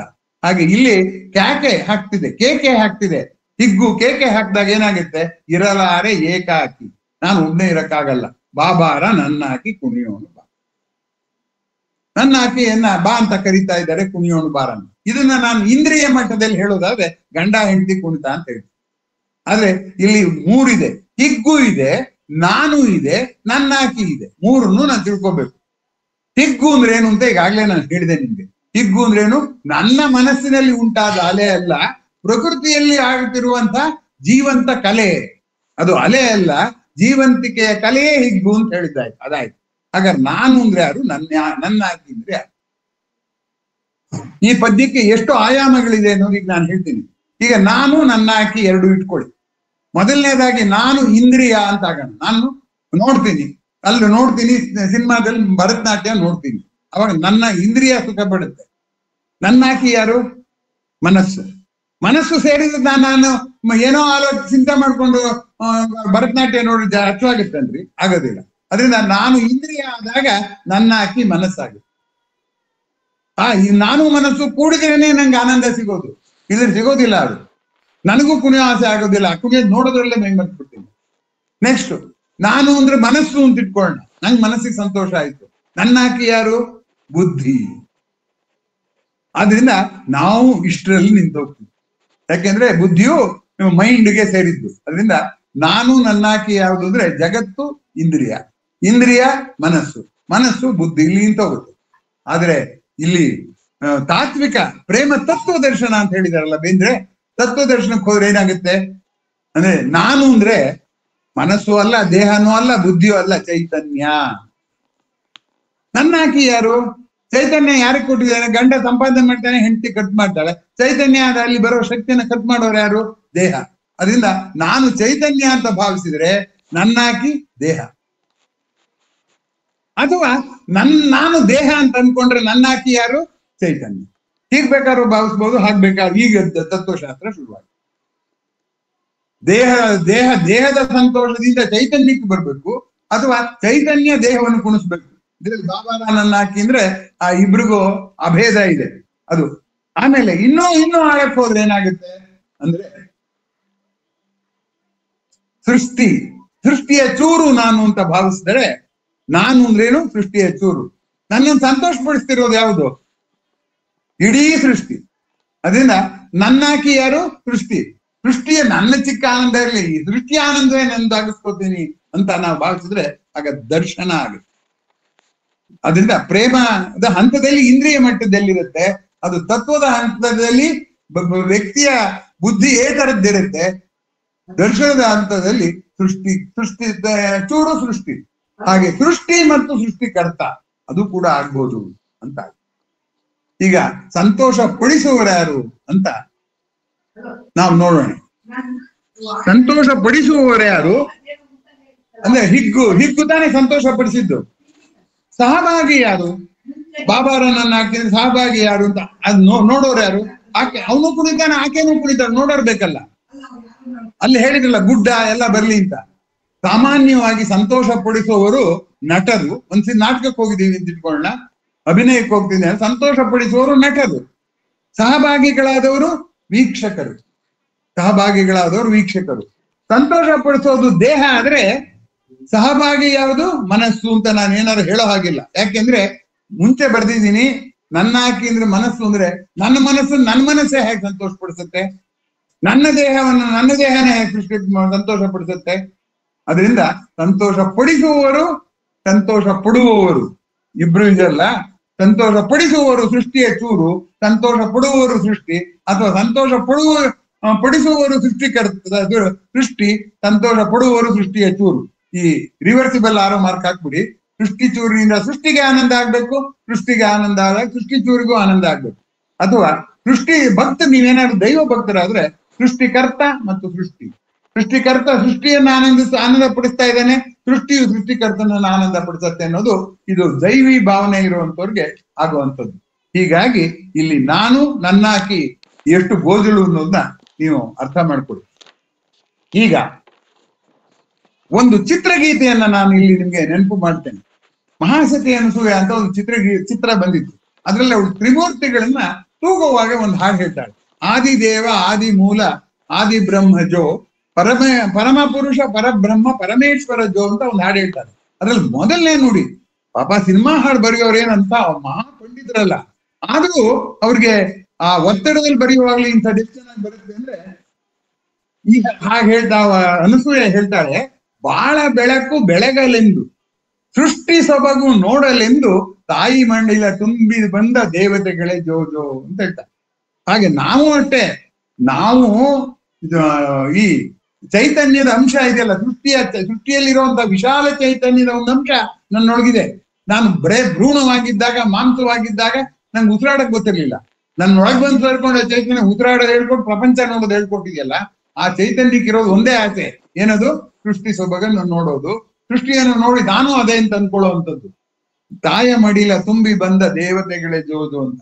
ಹಾಗಾಗಿ ಈ ಹೊರ ಜಗತ್ತು ನನ್ನ ಬೈತಾರೋ, ಖಂಡಿಸ್ತಾರೋ, ಹೊಡಿತಾರೋ, ಬಡಿತಾರೋ, ಏನಾದ್ರು ಮಾಡ್ಕೊಳ್ಳಿ, ಆದ್ರೆ ನಾವು ಹುಟ್ಟಿರೋದು ಆ ಚೈತನ್ಯ ಸ್ವರೂಪರು ಅಂತಂದಾಗ ಆಗ ನೋಡಿ ಕುಣಿಯೋಣು ಬಾರದ ಹಿಗ್ಗು ಬರುತ್ತೆ, ಇದ್ರೆ ಬರೋದಿಲ್ಲ ಅಂತ.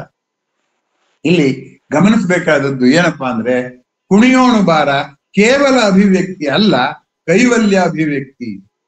ಕೇವಲ ಅಭಿವ್ಯಕ್ತಿ ಅಂದ್ರೇನು? ನಂಗೆ ಅನ್ನಿಸ್ತು, ನಾನು ಮಾಡಿದೆ ಅನ್ನೋದು ಕೇವಲ ನನ್ನ ದೈನಂದಿನ ಸಂತೋಷಗಳು ಕೇವಲ ಅಭಿವ್ಯಕ್ತಿ. ಈ ಕುಣಿತಾ ಇದೆಯಲ್ಲ, ಕೈವಲ್ಯ ಅಭಿವ್ಯಕ್ತಿ ಅಂತ ಕರೀತಾರೆ. ಸೊ ನಾವು ಯಾರಿಗಾಗಿ ಅಂದ್ರೆ ಆ ಚೈತನ್ಯವನ್ನ ಹಾಯಾಗಿಟ್ಟಿರೋ ಸಲುವಾಗಿ ಅಂತ ಅನ್ಕೋಬೇಕೆ ಹೊರತು ಅದ್ ಬಿಟ್ಬಿಟ್ಟು ನಿಸರ್ಗಕ್ಕಾಗಿ, ಸಮಾಜಕ್ಕಾಗಿ, ಈ ದೇಹಕ್ಕಾಗಿ ಅಂತ ನಾವು ಅನ್ಕೋತೀವಲ್ಲ, ಅದಕ್ಕೆ ನಮ್ಗೆ ದಿಕ್ಕು ಬರೋದಿಲ್ಲ. ನಾವು ಯಾರಿಗಾಗಿ ಅನ್ನೋ ಪ್ರಶ್ನೆಗೆ ನಾವು ಸೃಷ್ಟಿಯ ಚೂರಾಗಿ, ಸೃಷ್ಟಿಯ ಚೂರು ಮತ್ತು ನಾನು ಸೃಷ್ಟಿಕರ್ತನಿಗಾಗಿ ಅನ್ನೋ ಭಾವನೆ ಬಂದಾಗ ಆ ಖುಷಿ ಬರುತ್ತೆ ಅನ್ನೋದು ತತ್ವ ದರ್ಶನ ಅಂತ ನಾನು ಭಾವಿಸ್ಕೊಂಡಿದ್ದೀನಿ. ಹಾಗೆ ನಮಗೆ ಯಾರು ಸಂತೋಷ ಪಡಿಸ್ತಾರೆ ಅಂದ್ರೆ ನಿಸರ್ಗ, ಸಮಾಜ, ಕುಟುಂಬ, ನನ್ನ ಸ್ನೇಹಿತ, ಮನೆ ಪಕ್ಕದಲ್ಲಿರೋ ಗಿಡ ಅಂತ ನಾವು ಅನ್ಕೊಳ್ಳೋದ್ರ ಬದಲು ಇಡೀ ಸೃಷ್ಟಿಯೇ ನನ್ನ ಪ್ರತಿಯೊಂದು ಅನುಭವದಲ್ಲೂ ಭಾಗವಹಿಸುತ್ತೆ ಅಂತ ಒಬ್ಬ ಹೇಳ್ತಾನೆ. ನಾನು ಒಂದ್ ಸಂತೋಷ ಪಡ್ಬೇಕಾದ್ರೆ ನಾನು ತಿಂದಿರೋ ಅನ್ನ ಭಾಗವಹಿಸಿದೆ. ಅನ್ನ ಭಾಗವಹಿಸ್ತು ಅಂದ್ರೆ ಏನಾಗುತ್ತೆ? ಮಣ್ಣು ಭಾಗವಹಿಸಿದೆ, ಗಿಡ ಭಾಗವಹಿಸಿದೆ, ಬೆಳೆದವನ್ ಭಾಗವಹಿಸಿದ್ದಾನೆ.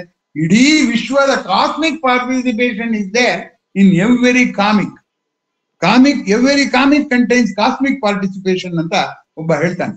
ಹಾಗಾಗಿ ಕಾಸ್ಮಿಕ್ ಪಾರ್ಟಿಸಿಪೇಷನ್ ಆನಂದ ಪಡೋದನ್ನ ಕುಣಿಯೋಣು ಬಾರ ಅಂತ ಹೇಳಿ ಬೇಂದ್ರೆಯವರು ಹೇಳಿದ್ರು ಅನ್ನುವಂಥದ್ದು ನನಗಂತೂ ಎಷ್ಟ್ ಸರಿ ಓದಿದ್ರು ಇನ್ನೊಂದ್ಸರಿ ಮೊದ್ಲಿಂದ ಓದ್ಬೇಕು ಅಂತ ಅನ್ಸೋಂಥದ್ದು. ಗಣೇಶ್ ಅವ್ರು ಹೇಳಿದ್ರು ಇದಾದ್ಮೇಲೆ ನಾವು ಒಂದ್ಸರಿ ಓದೋಣ ಅಂತ. ನಾನು ಅದ್ ಎಷ್ಟ್ ಸರಿ ಓದ್ತೀನೋ ಅಥವಾ ನಿದ್ದೆ ಬರ್ದಿರೋದು ಎಷ್ಟ್ ಸರಿ ಆ ಪದ್ಯದ ಪುಸ್ತಕ ತಗೊಂಡು ಆ ಪದ್ಯ ಓದ್ಬಿಟ್ಟು ನನ್ನ ಬೇಸರಗಳನ್ನೆಲ್ಲವನ್ನು ಕೂಡ ಸುಟ್ಟು ಹಾಕ್ತೀನೋ. ಈ ಹಾಸ್ಪಿಟಲ್ ವೇಸ್ಟ್ ಇರುತ್ತಲ್ಲ ಅದನ್ನೆಲ್ಲ ಸುಡೋದಕ್ಕೆ ಪ್ರತಿ ಆಸ್ಪತ್ರೆಗಳು ಒಂದು ಓವನ್ ಇರುತ್ತೆ. ಆ ಆಸ್ಪತ್ರೆ ತ್ಯಾಜ್ಯಗಳನ್ನೆಲ್ಲ ಹಾಗೆ ನಮ್ಮ ಮನಸ್ಸಿಗೂ ಒಂದು ಓವನ್ ಬೇಕು. ಆ ಓವನ್ನೇದು ಓಂ ಅನ್ನೋದೇನು ಸೃಷ್ಟಿಯ ಲೀಲೆಯನ್ನು ಆನಂದ ಪಡೋದು ಅಂತ. ಇದು ಬೇಂದ್ರೆಯವರ ಕವನದ ವೈಭವ. ಈಗ ಅವರ ಸಮಕಾಲೀನರೇ ಆಗಿದ್ದಂತಹ ರಾಜರತ್ನಂ ಅವರು ಈ ರತ್ನನ ಪ್ರಪಂಚ ಅಂತ ಒಂದು ಪದ್ಯ, ರತ್ನನ ಪದಗಳಲ್ಲಿ 5ನೇ ಪದ್ಯ, ಆ 5ನೇ ಪದ್ಯದಲ್ಲಿ ಈ ಹಿಗ್ಗಿನ ದಾರಿಗೆ ಹೋಗೋದು ಹೇಗೆ ಅನ್ನೋದನ್ನ ಸೂಚ್ಯವಾಗಿ ಹೇಳ್ತಾ ಬಿಡ್ತಾರೆ. ಈಗ ನಾನು ಆ ಪದ್ಯವನ್ನ ಹೇಳಿ ಆ ದಾರಿಯನ್ನ ನಿಮಗೆ ತೋರಿಸ್ತೀನಿ. ನಿಮ್ಮ ಜೀವನದ ಇಲ್ಲಿ ಹಿಗ್ಗಿನ ಅನುಭವ ದಿನಕ್ಕೊಮ್ಮೆಯಾದರೂ ಆಗಲಿ, ದಿನಕ್ಕೆ 2 ಬಾರಿ ಆದ್ರೂ ಇನ್ನೂ ಸಂತೋಷ, 24x7 ಆದ್ರೂ ಇನ್ನೂ ಸಂತೋಷ. ಈಗ ನಾನು ರತ್ನನ ಪದದ ಈ ಪದ್ಯಕ್ಕೂ ಮತ್ತೆ ಕುಣಿಯೋಣು ಬಾರಕ್ಕೂ ಸಂಬಂಧ ಕಲ್ಪಿಸೋದಕ್ಕೆ ಪ್ರಯತ್ನ ಪಡ್ತಿದ್ದೀನಿ. ಇನ್ನು ಉಳಿದಿರುವ ಒಂದು 10 ನಿಮಿಷದಲ್ಲಿ ಇದು ಮುಗಿಸ್ತೇನೆ. ಏಳ್ಕೊಳಕ್ ಒಂದು ಊರು, ತಲೆ ಮ್ಯಾಗೊಂದ್ ಸೂರು, ಮಲಗಾಕೆ ಭೂಮ್ ತಾಯಿ ಮಂಚ. ಇದೆಲ್ರಿಗೂ ಇದೆಯಲ್ಲಪ್ಪ. ಅದರಿಂದ ಏನು ಬೇಷರತ್ ಸಂತೋಷ. ಆ ಹಿಗ್ಗು ಇದು ಬೇಷರತ್ ಹಿಗ್ಗಿರೋರು ಸರಳ ಜೀವನ ಮಾಡ್ಲೇಬೇಕು. ಸಂಕೀರ್ಣ ಜೀವನ ಅಂದ್ರೇನು? ನಂಗೆ 2 ಶರ್ಟ್ ಇರ್ಬೇಕು, ಇಸ್ತ್ರಿ ಮಾಡಿರ್ಬೇಕು, ಆಗ ನಾನು ಮಾಡ್ತೀನಿ. ಇಲ್ಲರ ನಾನು ಕೊಳೆ ಆಗ್ಬಿಟ್ಟಿದೆ ಶರ್ಟ್ ಅಂತ ಚಿಂತೆ ಮಾಡ್ತೀನಿ. ಇಲ್ಲ, ಕೈ ಹಿಡಿದವಳು ಪುಟ್ನಂಜಿ ನಗ್ನಗ್ತಾ ಉಪ್ಗಂಜಿ ಕೊಟ್ರಾಯ್ತು ರತ್ನನ್ ಪ್ರಪಂಚ. ಹಿಗ್ಗೋರ್ಗೆ ಸರಳ ಜೀವನದಿಂದ ಮಾತ್ರ ಸಾಧ್ಯನೇ ಹೊರತು ಸಂಕೀರ್ಣ ಜೀವನದಿಂದ ಸಾಧ್ಯವಿಲ್ಲ. ಮುಂದಿನ ಪದ್ಯ, ಹಗಲೆಲ್ಲ ಬೆವರ್ಸಿ ಅರಸಿ ತಂದದ್ರಲ್ಲಿ ಒಸಿ ಮುರ್ಸಿ ಸಂಜೆಯಲ್ಲಿ ಉಳಿಯಂಡ ಕೊಂಚ ಈರ್ತಾ ಮೈ ಜುಮ್ ಅಂದ್ರೆ ವಾಸನೆ ಗಮ್ ಗಮ್ ಅಂದ್ರೆ ತುಂಬೋಯ್ತು ರತ್ನನ್ ಪ್ರಪಂಚ. ನಾನ್ ದುಡ್ದಿದ್ದ ಯಾತಕ್ಕೆ? ಹೊಟ್ಟೆ ಹೊರ್ಕೊಳಕ್ಕೆ. ಅದರಿಂದ ನಾ ಆನಂದ ಹುಡುಕಿ ದುಡಿಲಿಲ್ಲ, ಹೊಟ್ಟೆ ಹೊರ್ಕೊಳಕ್ ದುಡ್ದೆ. ನನ್ಗೆ ಭೋಗ ಸಾಮಗ್ರಿಗಳು ಬೇಕು, ನನಗೆ ಸ್ವಂತ ಮನೆ ಬೇಕು, ಮಂಚ ಬೇಕು, ಕುರ್ಚಿ ಬೇಕು, ಎಲ್ಲವಕ್ಕೂ ದುಡಿದು ತಂದು ಹಾಕೊಂಡೆ ನಾನು. ಆದ್ರೆ ಅದ್ರ ಮಧ್ಯದಲ್ಲಿ ಒಂದು ಉಳಿ ಎಂಡ ಕೊಂಚ ತರ್ತೀನಿ. ಅಂದ್ರೆ ಲೌಕಿಕ ಇಂದ್ರಿಯ ಮನಸ್ಸು ಬುದ್ಧಿಯ ಆನಂದ ಜೊತೆಗೆ ಬುದ್ಧಿ ಏತರ ಆನಂದ ಈರ್ತ್ರೆ ವಾಸನೆ ಗಮ್ ಗಮ್ ಅಂದ್ರೆ ತುಂಬೋಯಿತು ರತ್ನನ್ ಪ್ರಪಂಚ. ಸರಳ ಜೀವನ ಲೌಕಿಕದಿಂದ ಪಾರಮಾರ್ಥಿಕಕ್ಕೆ ಆಗುವ ಸಂಕ್ರಮಣ. ನಾಳೆ ಸಂಕ್ರಾಂತಿ ಹಬ್ಬ ಅಲ್ವಾ? ಸಂಕ್ರಮಣದ ಪ್ರಸ್ತಾಪ ನಾನು ಇಲ್ಲಿ ಮಾಡೋದಕ್ಕೆ ಬಯಸ್ತೀನಿ. ಮುಂದಿನ ಪದ್ಯ, ಏನೋ ಖುಷಿಯಾದಾಗ ಮತ್ತೆಚ್ಚಿ ಹೋದಾಗ ಹಂಗೇನೆ ಪರಪಂಚದಂಚ ದಾಟ್ಕಂಡಿ ಹಾರಾಡ್ತಾ ಕನ್ನಡದಲ್ಲಿ ಪದವಾಡ್ತಾ ಹಿಗ್ಗೋದು ರತ್ನನ್ ಪ್ರಪಂಚ. ನೋಡಿ, ಕುಣಿಯೋಣು ಬಾರ ಅಂತ ಅವ್ರು ಹೇಳಿದ್ರೆ ದಾಟ್ಕಂಡಿ ಹಾರಾಡ್ತಾ ಅಂತ, ಕನ್ನಡದಲ್ಲಿ ಪದವಾಡ್ತಾ ಹಿಗ್ಗೋದು ರತ್ನನ್ ಹಿಗ್ಗು ಬಂತಲ್ಲ ಇಲ್ಲೂ ಕೂಡ. ಹಿಗ್ಗು ಲೌಕಿಕ ಕಷ್ಟ ಸುಖಗಳ ಹಿಗ್ಗು ಅಲ್ಲ, ಕಷ್ಟ ಸುಖಗಳನ್ನು ಮೀರಿದ ಹಿಗ್ಗು ಅನ್ನುವಂಥದ್ದು. ಮುಂದಿನ ಭಾಗ ಅದು ಇನ್ನೂ ಚೆನ್ನಾಗಿ. ಸುಖ ಅದಾಯ್ತಲ್ಲ, ದುಃಖನ ಕೂಡ ಹೆಂಗ್ ಅಣಕಿಸ್ಕೋತಾರೆ. ದುಃಖಿಲ್ಲ ದಾಲಿಲ್ಲ ನಮಗದರ ಪಾಲಿಲ್ಲ, ನಾವು ಕಂಡಿಲ್ಲ ತಂಚಾವಂಚ. ಆ ತಂಚಾವಂಚನು ಮಾಡ್ಕೊಳಕ್ ಹೋಗಲ್ಲ, ಅದ್ರ ಬಗ್ಗೆ ತಲೆನೂ ಕೆಡಿಸ್ಕೊಳಕ್ ಹೋಗಲ್ಲ ಅಂದಾಗ ಈ ಸುಖ ದುಃಖದ ಆಚೆಗೆ ಮೀರಬೇಕು ಅನ್ನುವಂಥದ್ದನ್ನೇ ಬೇಂದ್ರೆಯವ್ರ ಪ್ರಾರಂಭದಿಂದ ಹೇಳಿದ್ರಲ್ಲ. ಲೆಕ್ಕ ಬೇಡ, ಗಣಿತ ಬೇಡ, ಅದ್ ಬೇಡ, ಇದ್ ಬೇಡ. ಹಾಗೆ ನಿರ್ನಿಮಿತ್ತವಾದ ಆನಂದಕ್ಕೆ ಇಷ್ಟೊಂದು ಕಾರಣ, ಇಷ್ಟೊಂದು ಪ್ರಯತ್ನ ಪಡ್ಬೇಕು. ಯಾಕೆಂದ್ರೆ ನಾವು ನಿಮಿತ್ತ ಆನಂದದ ಚಟದಿಂದ ಹೊರಗೆ ಬರೋದಕ್ಕೋಸ್ಕರ ಇಷ್ಟು ಕಷ್ಟ ಪಡ್ಬೇಕಾಗ್ತದೆ. ನೋಡಿ, ಇವ್ರು ಎಷ್ಟು ಸಲೀಸಾಗಿ ಹೊರಗೆ ಬರ್ತಾರೆ. ದುಃಖಿಲ್ಲ ದಾಲಿಲ್ಲ, ನಮಗದ್ರಾಗ ಪಾಲಿಲ್ಲ, ನಾವ್ ಕಂಡಿಲ್ಲ ಅಂತ ಆ ತಂಚ ವಂಚ. ನಮ್ಮಷ್ಟಕ್ಕೆ ನಾವಾಗಿ ಇದ್ದುದ್ರಲ್ಲ ಆಗಿ ಬಾಳೋದು ರತ್ನ ಪ್ರಪಂಚ. ಬಂತ ಉಪರತಿ ಬಂತ, ಪ್ರತಿಹಾರ ಬಂತ, ಪ್ರತ್ಯಾಹಾರ ಬಂತ. ನಮ್ಮಷ್ಟಕ್ಕೆ ನಾವಾಗಿದ್ದಾಗ ನಮ್ಮೊಳಕ್ ನಾವು ಪ್ರಯತ್ನ ಮಾಡ್ತೀವಿ. ಇದ್ದುದ್ರಲ್ಲಿ ಹಾಯಾಗಿ ಹೊರಗ ಪ್ರಪಂಚವನ್ನು ಅವಲಂಬಿಸೋದಿಲ್ಲ ಅಂದಾಗ ತಿತಿಕ್ಷೆ, ಇದು ಉಪರತಿ ಮತ್ತು ಪ್ರತ್ಯಾಹಾರ ಎರಡು ಇಲ್ಲೂ ಬಂತು, ಅಲ್ಲೂ ಇದೆಯಾ. ನೆಕ್ಸ್ಟ್, ಬಡತನ ಗಿಡತನ ಏನಿದ್ರೆ ನಡತೇನ ಚಂದಾಗಿ ಇಟ್ಕೊಳ್ಳೋದೇ ಅಚ್ಚ. ಅನ್ಕೊಂಡಿ ಸುಖವಾಗಿ ಕಷ್ಟಕ್ಕೆ ನೆಗುಮುಖವಾಗಿ ನೆಗೆಯೋದು ರತ್ನನ್. ಇಲ್ಲಿ ಕುಣಿಯೋದು ಅಂದ್ರೆ ಅವರು, ಇವ್ರು ನೆಗೆಯೋದು. ಅನ್ಕೊಂಡಿ ಸುಖವಾಗಿ ಕಷ್ಟಕ್ಕೆ ನಗುಮುಖವಾಗಿ ನೆಗೆಯೋದು ರತ್ನನ್ ಪ್ರಪಂಚ.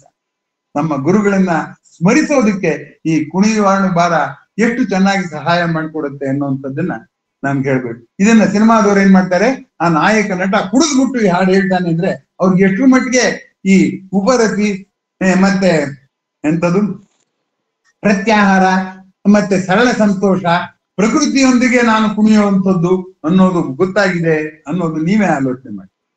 ಕೊನೆಯ ಪದ್ಯ, ದೇವ್ರೇನ್ರ ಕೊಡ್ಲಣ್ಣ ಕೊಡ್ದಿದ್ರೆ ಬುಳ್ಳಣ್ಣ, ನಾವಂತೂ ಅವನ್ಗೇನೆ ಬಚ್ಚ, ಅವನ್ ಹಾಕಿ ತಾಳ್ದಂಗೆ ಕಣ್ಣು ಮುಚ್ಕೊಂಡು ಹೇಳ್ದಂಗೆ, ಸಾಯ್ಬೇಕಾ ಸಾಯ್ತೀನಿ ತಗೋ, ನರಳ್ಬೇಕಾ ನರಳ್ತೀನಿ ತಗೋ, ನಿನ್ನ ನಾನೇನು ಕೇಳ್ಕೊಳ್ಳೋದಿಲ್ಲ, ಕಣ್ಣು ಮುಚ್ಕೊಂಡು ಹೇಳ್ದಂಗೆ ಕುಣಿಯಾದೆ ರತ್ನನ್ ಪ್ರಪಂಚ. ಹೀಗಾಗಿ ಬೇಂದ್ರೆಯವರ ಕಾಲದಲ್ಲಿ ಸಮಕಾಲೀನರಾಗಿದ್ದ ಉಳಿದ ಕವಿಗಳು ಕೂಡ ಇದರ ಕಡೆ ಕಣ್ಣಿಟ್ಟಿದ್ರು. ನನಗೆ ಸಂಬಂಧಪಟ್ಟ ಕಷ್ಟ ಸುಖಗಳ ಆಚೆಗೆ ಹೋಗ್ಬೇಕು ಅನ್ನೋಂಥದ್ರ ಕಡೆ ಕಣ್ಣಿಟ್ಟಿದ್ರು ಅನ್ನೋದಕ್ಕೆ ಇದಕ್ಕಿನ್ನ ನಿಮ್ಗೆ ಹೆಚ್ಚಿನ ಪುರಾವೆ ಬೇಕಾಗಿಲ್ಲ. ಅದನ್ನೇ ಒಂದು ಉಪನ್ಯಾಸ ಮಾಡುವಷ್ಟು ನಾನು ನಿಮ್ಗೆ ಹುಡುಕೊಡ್ಬಲ್ಲೆ. KS ನರಸಿಂಹಸ್ವಾಮಿಯವರು ನಿನ್ನ ಮಾಯಗಂಜಿ ನಡುಗಿ ಬಾಳೇನೋ, ನಿನ್ನ ಇಚ್ಛೆಯಂತೆ ನಡೆವೆ ಅಡ್ಡಿ ಮಾಡೇನೋ ಅಂತ ಒಂದು ಪದ್ಯ ಬರೆದಿದ್ದಾರೆ. ಅದರಲ್ಲಿ ಕೊಡ್ತಾರೆ, ಗೀತೆಯನ್ನು ಕೊಟ್ಟಿರುವೆ ಹಾಡಿಕೊಳ್ಳಲು, ಕೊಳಲನ್ನು ಕೊಟ್ಟಿರುವೆ ಊದಿಕೊಳ್ಳಲು, ಎಲ್ಲವನ್ನೂ ಕೊಟ್ಟಿರುವೆ ಏನ ಬೇಡಲಿ, ಹೃದಯ ನನಗೆ ಇಟ್ಟಿರುವೆ ಏಕೆ ಕಾಡಲಿ. ನನಗೆ ಹೃದಯ ಕೊಟ್ಟಿದ್ಯಾ, ಪ್ರಪಂಚನೆಲ್ಲ ನೋಡ್ತೀನಿ, ನಿನ್ನನ್ನ ಯಾಕೆ ಕೇಳ್ಕೋಬೇಕು, ನಾನು ನಿನ್ನನ್ನೇನು ಕೇಳ್ಕೊಳ್ಳೋದಿಲ್ಲ ಅನ್ನುವ ದಿಟ್ಟತನದ ಮಾತನ್ನ ನರಸಿಂಹಸ್ವಾಮಿ ಅವರು ಹೇಳುವಾಗ ಕುಣಿಯೋಣು ಬಾರದ ಛಾಯೆ ನಿಮ್ಗೆ ಕಾಣುತ್ತೆ ಅಂತ ನಾನು ಭಾವಿಸ್ಕೊಂಡಿದ್ದೀನಿ. ಆಮೇಲೆ ಇನ್ನೊಂದ್ ಕಡೆ ಹೇಳ್ತಾರೆ, ಬದುಕು ನಂದನವಾಗಲೇನು ಬೇಕು, ಹೂತ ಅಲ್ಲ ಬದುಕು ನಂದನವಾಗಲು ಬೇಕು ಅಂತ, ತಿಳಿವು ತುಂಬಿದ ಕಣ್ಣು, ಒಲವು ತುಂಬಿದ ಎದೆಯು, ಛಲವನರಿಯದ ಬದುಕು ಇಷ್ಟೇ ಸಾಕು ಅಂತಾರ. ಮುರೆ, ಒಲವು ತುಂಬಿದ ಎದೆಯು ಅದೇ ನನ್ನ ಚೈತನ್ಯ, ಚೆಲುವು ತುಂಬಿದ ಜಗವು, ಛಲವನರಿಯದ ಮನಸ್ಸು ಇಷ್ಟೇ ಸಾಕು ಅಂತ ಅವ್ರು ಹೇಳ್ತಾರೆ. ಬೇಂದ್ರೆಯವರು ಸುಖವಾಗಿರೋದಕ್ಕೇನು ಬೇಕಾ, ಹೂತ ಹುಣಸಿ ಗಿಡ ಸಾಕ ಅಂತಾರೆ. ಇವರೆಲ್ಲರೂ ಕೂಡ ಮಾತಿನಲ್ಲಿ ಪದ್ಯ ಬರೆದ್ರು, ಅವರ ಅನುಭವದಲ್ಲಿ ಪದ್ಯ ಬರೆದ್ರು. ಇವರ ಬಲೆ ಪ್ರಕೃತಿಯನ್ನು ಪೂರ್ತಿ ಸವಿಯಬೇಕು ಅನ್ನುವ ಕಡೆಗೆ ಇದೆ ಅಂತ ಅನ್ನೋದನ್ನ ನೆನಪಿಸೋಕೋಸ್ಕರ ಈ ಪದ್ಯ ಹೇಳಿದೆ. ಇನ್ನೂ ಹೇಳ್ತಾ ಹೋದ್ರೆ ನನ್ಗೀಗ ಎಷ್ಟೊಂದು ಪದ್ಯ ಜ್ಞಾಪಕ ಬರ್ತಿದೆ ಅಂದ್ರೆ ವೇಳೆಯ ಕಾಲ ನನ್ ಬಂದು ಚೆನ್ನಾಗಿ ಹುಡಿತಾನೆ. ಈಗ ಇವರೇ ಹೇಳ್ತಾರೆ, ಹೆಂಗ್ ಹೇಳ್ತಾರೆ ಅಂದ್ರೆ, ಹಸುವಿನ ಕೊಂಬಿಗೆ ಬಣ್ಣ ತುಂಬದು ಕೆಚ್ಚಲ ಹಾಲು. ನರಸಿಂಹಸ್ವಾಮಿ ಅವರು ಹಸುವಿನ ಕೊಂಬಿಗೆ ನಾನು ತುಂಬಾ ಚೆನ್ನಾಗಿ ಸಂಕ್ರಾಂತಿ ಹಬ್ಬ ಅಂತ ಬಣ್ಣ ತುಂಬಿಟ್ರೆ ಹಾಲು ತುಂಬಿಕೊಳ್ಳೋದಿಲ್ಲ ಕೆಚ್ಚಲಲ್ಲಿ ಅಂತ. ನಾವು ಮಾಡ್ತಿರೋದು ಅದೇ. ನನ್ನ ಮನಸ್ಸಿನ ಕೊಂಬಿಗೆ ಸಂತೋಷದ ಬಣ್ಣ ಬೆಳಿತೀನಿ, ನಂಗೆ ಆನಂದದ ಹಾಲು ಬರ್ಬೇಕು, ಕ್ಷೀರಸಾಗರದ ಅಲೆ ಆಗ್ಬೇಕು ನಾನು ಅಂದ್ರೆ ಎಲ್ಲಿಂದ ಸಾಧ್ಯ? ನಾ ಮಾಡ್ತಿರೋದು ಹಸುವಿಗೆ ಬಣ್ಣ ತುಂಬಿರೋದು. ಹಸುವಿಗೆ ಹುಲ್ಲಾರ ಹಾಕಿದ್ರೆ ಅದೊಂಥರ. ಹಸುವಿನ ಕೊಂಬಿಗೆ ಬಣ್ಣ ತುಂಬದು ಕೆಚ್ಚಲ ಹಾಲು, ಚಿನ್ನದ ಸೂಜಿಯು ಕೆನ್ನೆ ಚುಚ್ಚಲು ಕಣ್ಣು ತುಂಬುವುದು ನೀರು. ಕಬ್ಬಿಣದ ಸೂಜಿ ಚುಚ್ಚಿದ್ರೆ ಅಳ್ಬೇಕಪ್ಪ, ಚಿನ್ನ ಸೂಜಿ ಚುಚ್ಚಿದ್ರೆ ಅವಾಗ್ಲೂ ಅಳುತ್ತೆ. ಹಾಗಾಗಿ ನಮ್ಮ ಸುಖ ದುಃಖಗಳ ಚೈಲ್ಡಿಶ್ ಬಾಲಿಶವಾದಂತ ಹುಡುಕಾಟ ನಿಲ್ಲಿಸದೇ ಇದ್ರೆ ಈ ಆನಂದ ಸಿಗೋಲ್ಲ ಅಂತ ಹೇಳಿ, ನನ್ನ ಮಾತಿನ ಆಶಯ ತಮ್ಗೆ ಎಷ್ಟು ಮಟ್ಟಿಗೆ ತಲುಪಿದೆ ಅಂತ ತಿಳ್ಕೊಳ್ಳೋದಕ್ಕೆ ಇದು ಸಕಾಲ ವೇಳೆ ಆಗ್ಲೇ ಬಂತು. ಈ ಜಿಪುಣ ಕಾಲ ಹೆಚ್ಚು ಕೊಡೋದಿಲ್ಲ ಅವನು. ನನಗ ಇದನ್ನ 1 ಗಂಟೆಗೆ ಕುಗ್ಗಿಸೋದಕ್ಕೆ ನಾನು ಸಾಕಷ್ಟು ಪ್ರಯತ್ನ ಮಾಡಿದ್ದೇನೆ. ಅದರಿಂದ ಆ ಕುಗ್ಗಿಸುವ ಪ್ರಯತ್ನದಲ್ಲಿ ಸ್ವಲ್ಪ ವೇಗವಾಗಿ ಹೇಳಿರೋದ್ರಿಂದ ತಮಗೆ ಯಾವುದು ಆತ್ಮೀಯವಾಯ್ತೋ ಮೈಗೂಡ್ತೋ ಗೊತ್ತಿಲ್ಲ ನನಗೆ. ಅದನ್ನ ನಿಮ್ಮ ಪ್ರತಿಕ್ರಿಯೆಯಿಂದ ತಿಳ್ಕೊಳ್ಳೋದಕ್ಕೆ ಇಷ್ಟಪಡ್ತೇನೆ. ಮುಂದಿನ ಜಾಲನ್ಯಾಸ ಹಂಸದ ಹಾಡು ಅಂತ, ಅದು ಬೇಂದ್ರೆಯವರು ಬರೆದಿದ್ದೇನೆ. ಹಂಸದ ಹಾಡು ಅನ್ನೋ ಪದ್ಯ ಅವರು ಪ್ರಪಂಚದಲ್ಲಿ ಏನೋ ನೋಡಿ ಬರೆದದ್ದಲ್ಲ, ಉಸಿರಾಟವನ್ನೇ ಆನಂದಿಸುವ ಕಲೆ. ನಾನು ಪ್ರಾಣಾಯಾಮದಲ್ಲಿ ಈಗಾಗ್ಲೇ ಏನ್ ಪ್ರಸ್ತಾಪ ಮಾಡಿದ್ನೋ ಅದ್ರೆಲ್ಲ ಹಂಸದ ಹಾಡು ಇದೆ. ಉಸಿರಾಟಕ್ಕೆ ರುಚಿ ಇಲ್ಲ, ಇಂದ್ರಿಯಗಳನ್ನ ಸಂತೋಷ ಪಡಿಸೋದಿಲ್ಲ, ಅದು ಮನಸ್ಸನ್ನು ಸಂತೋಷ ಪಡಿಸೋದಿಲ್ಲ. ನಾವು ಇಂದ್ರಿಯ ಮನಸ್ಸನ್ನ ನೆಚ್ಕೊಂಡು ಎಲ್ಲೆಲ್ಲೋ ಹೋಗ್ತೀವಿ, ಏನೇನೋ ನೋಡಕ್ ಹೋಗ್ತೀವಿ, ಏನಾರು ಮಾಡ್ಕೊಂಡಿದ್ದೀವಿ. ಆದ್ರೆ ಹಂಸದ ಹಾಡನ್ನ ಕೇಳೋದ್ರಲ್ಲಿ ತಮ್ಗೆ ಆಸಕ್ತಿ ಇದ್ದವರು ಬರ್ಬೇಕು, ಬಂದು ಭಾಗವಹಿಸ್ಬೇಕು ಅಂತ ಮನವಿ ಮಾಡ್ಕೊಳ್ತಾ, ಈಗ ನಿಮ್ಮ ಪ್ರತಿಕ್ರಿಯೆ ಅಥವಾ ಪ್ರಶ್ನೆ ಎರಡಕ್ಕೂ ಸ್ವಾಗತಿಸ್ತಾ ನನ್ನ ಮಾತುಗಳನ್ನ ಮುಗಿಸ್ತೇನೆ. ಪ್ರಶ್ನೆಯನ್ನ ಮತ್ತೆ ನಾನು ಈಗ ಜ್ಞಾಪಿಸ್ತೀನಿ. ಸೌಂದರ್ಯ ಸ್ವಾರಸ್ಯದಲ್ಲಿಯೂ ಕೂಡ ಹಾಕ್ಬೋದು. ನೀವು ಮೊನ್ನೆ ಗಣೇಶ ಹೆಗ್ಡೆಯವರೇ ಹಾಕಿದ್ರು, ಎಂತದಂದ್ರೆ ಪಚ್ಚಾಮನ್ನಂ ಚತುರ್ವಿಧಂ ಅಹಂ ವೈಶ್ವಾನರೋ ಭೂತ್ವ ಅನ್ನೋದನ್ನು ಕೂಡ ಹೇಳಿ, ಯಾಕೆಂದ್ರೆ ಅದರಲ್ಲಿ ಪ್ರಾಣಾಪಾನ ಸಮಾಯುಕ್ತಂಬಂತಿದೆ ಅಂತ ಗಣೇಶ್ ಹೆಗ್ಡೆಯವರು ಹಾಕಿದ್ರು. ಅದಕ್ಕೆ ಉತ್ತರ ಬರದೆ, ಗಣೇಶ್ ಹೆಗ್ಡೆಯವರೆಲ್ಲ ಯಾವೊಂದು ಮಗು ಹಾಕಿದ್ರು ನಾನು ಉತ್ತರ ಬರೀತೀನಿ. ನಾನು ಹುಟ್ಟಿರೋದೇ ಪ್ರಶ್ನೋತ್ತರ ಭೂಪನಾಗಿ. ಅದರಿಂದ ನನಗೆ ಪ್ರಶ್ನೆ ಕೇಳಿದ್ರೆ ಅವರು ಜೀವಂತವಾಗಿದ್ದು ನನ್ನನ್ನ ಜೀವಂತವಾಗಿಡ್ಬೇಕು ಅಂತ ಕೇಳ್ಕೊಳ್ತಾ ಈಗ ನೀವು ಪ್ರತಿಕ್ರಿಯೆ ಪ್ರಶ್ನೆಗೆ ಅನುವು ಮಾಡಿಕೊಡ್ತೀನಿ. ದಯಮಾಡಿ ಪ್ರಯತ್ನಿಸಿ.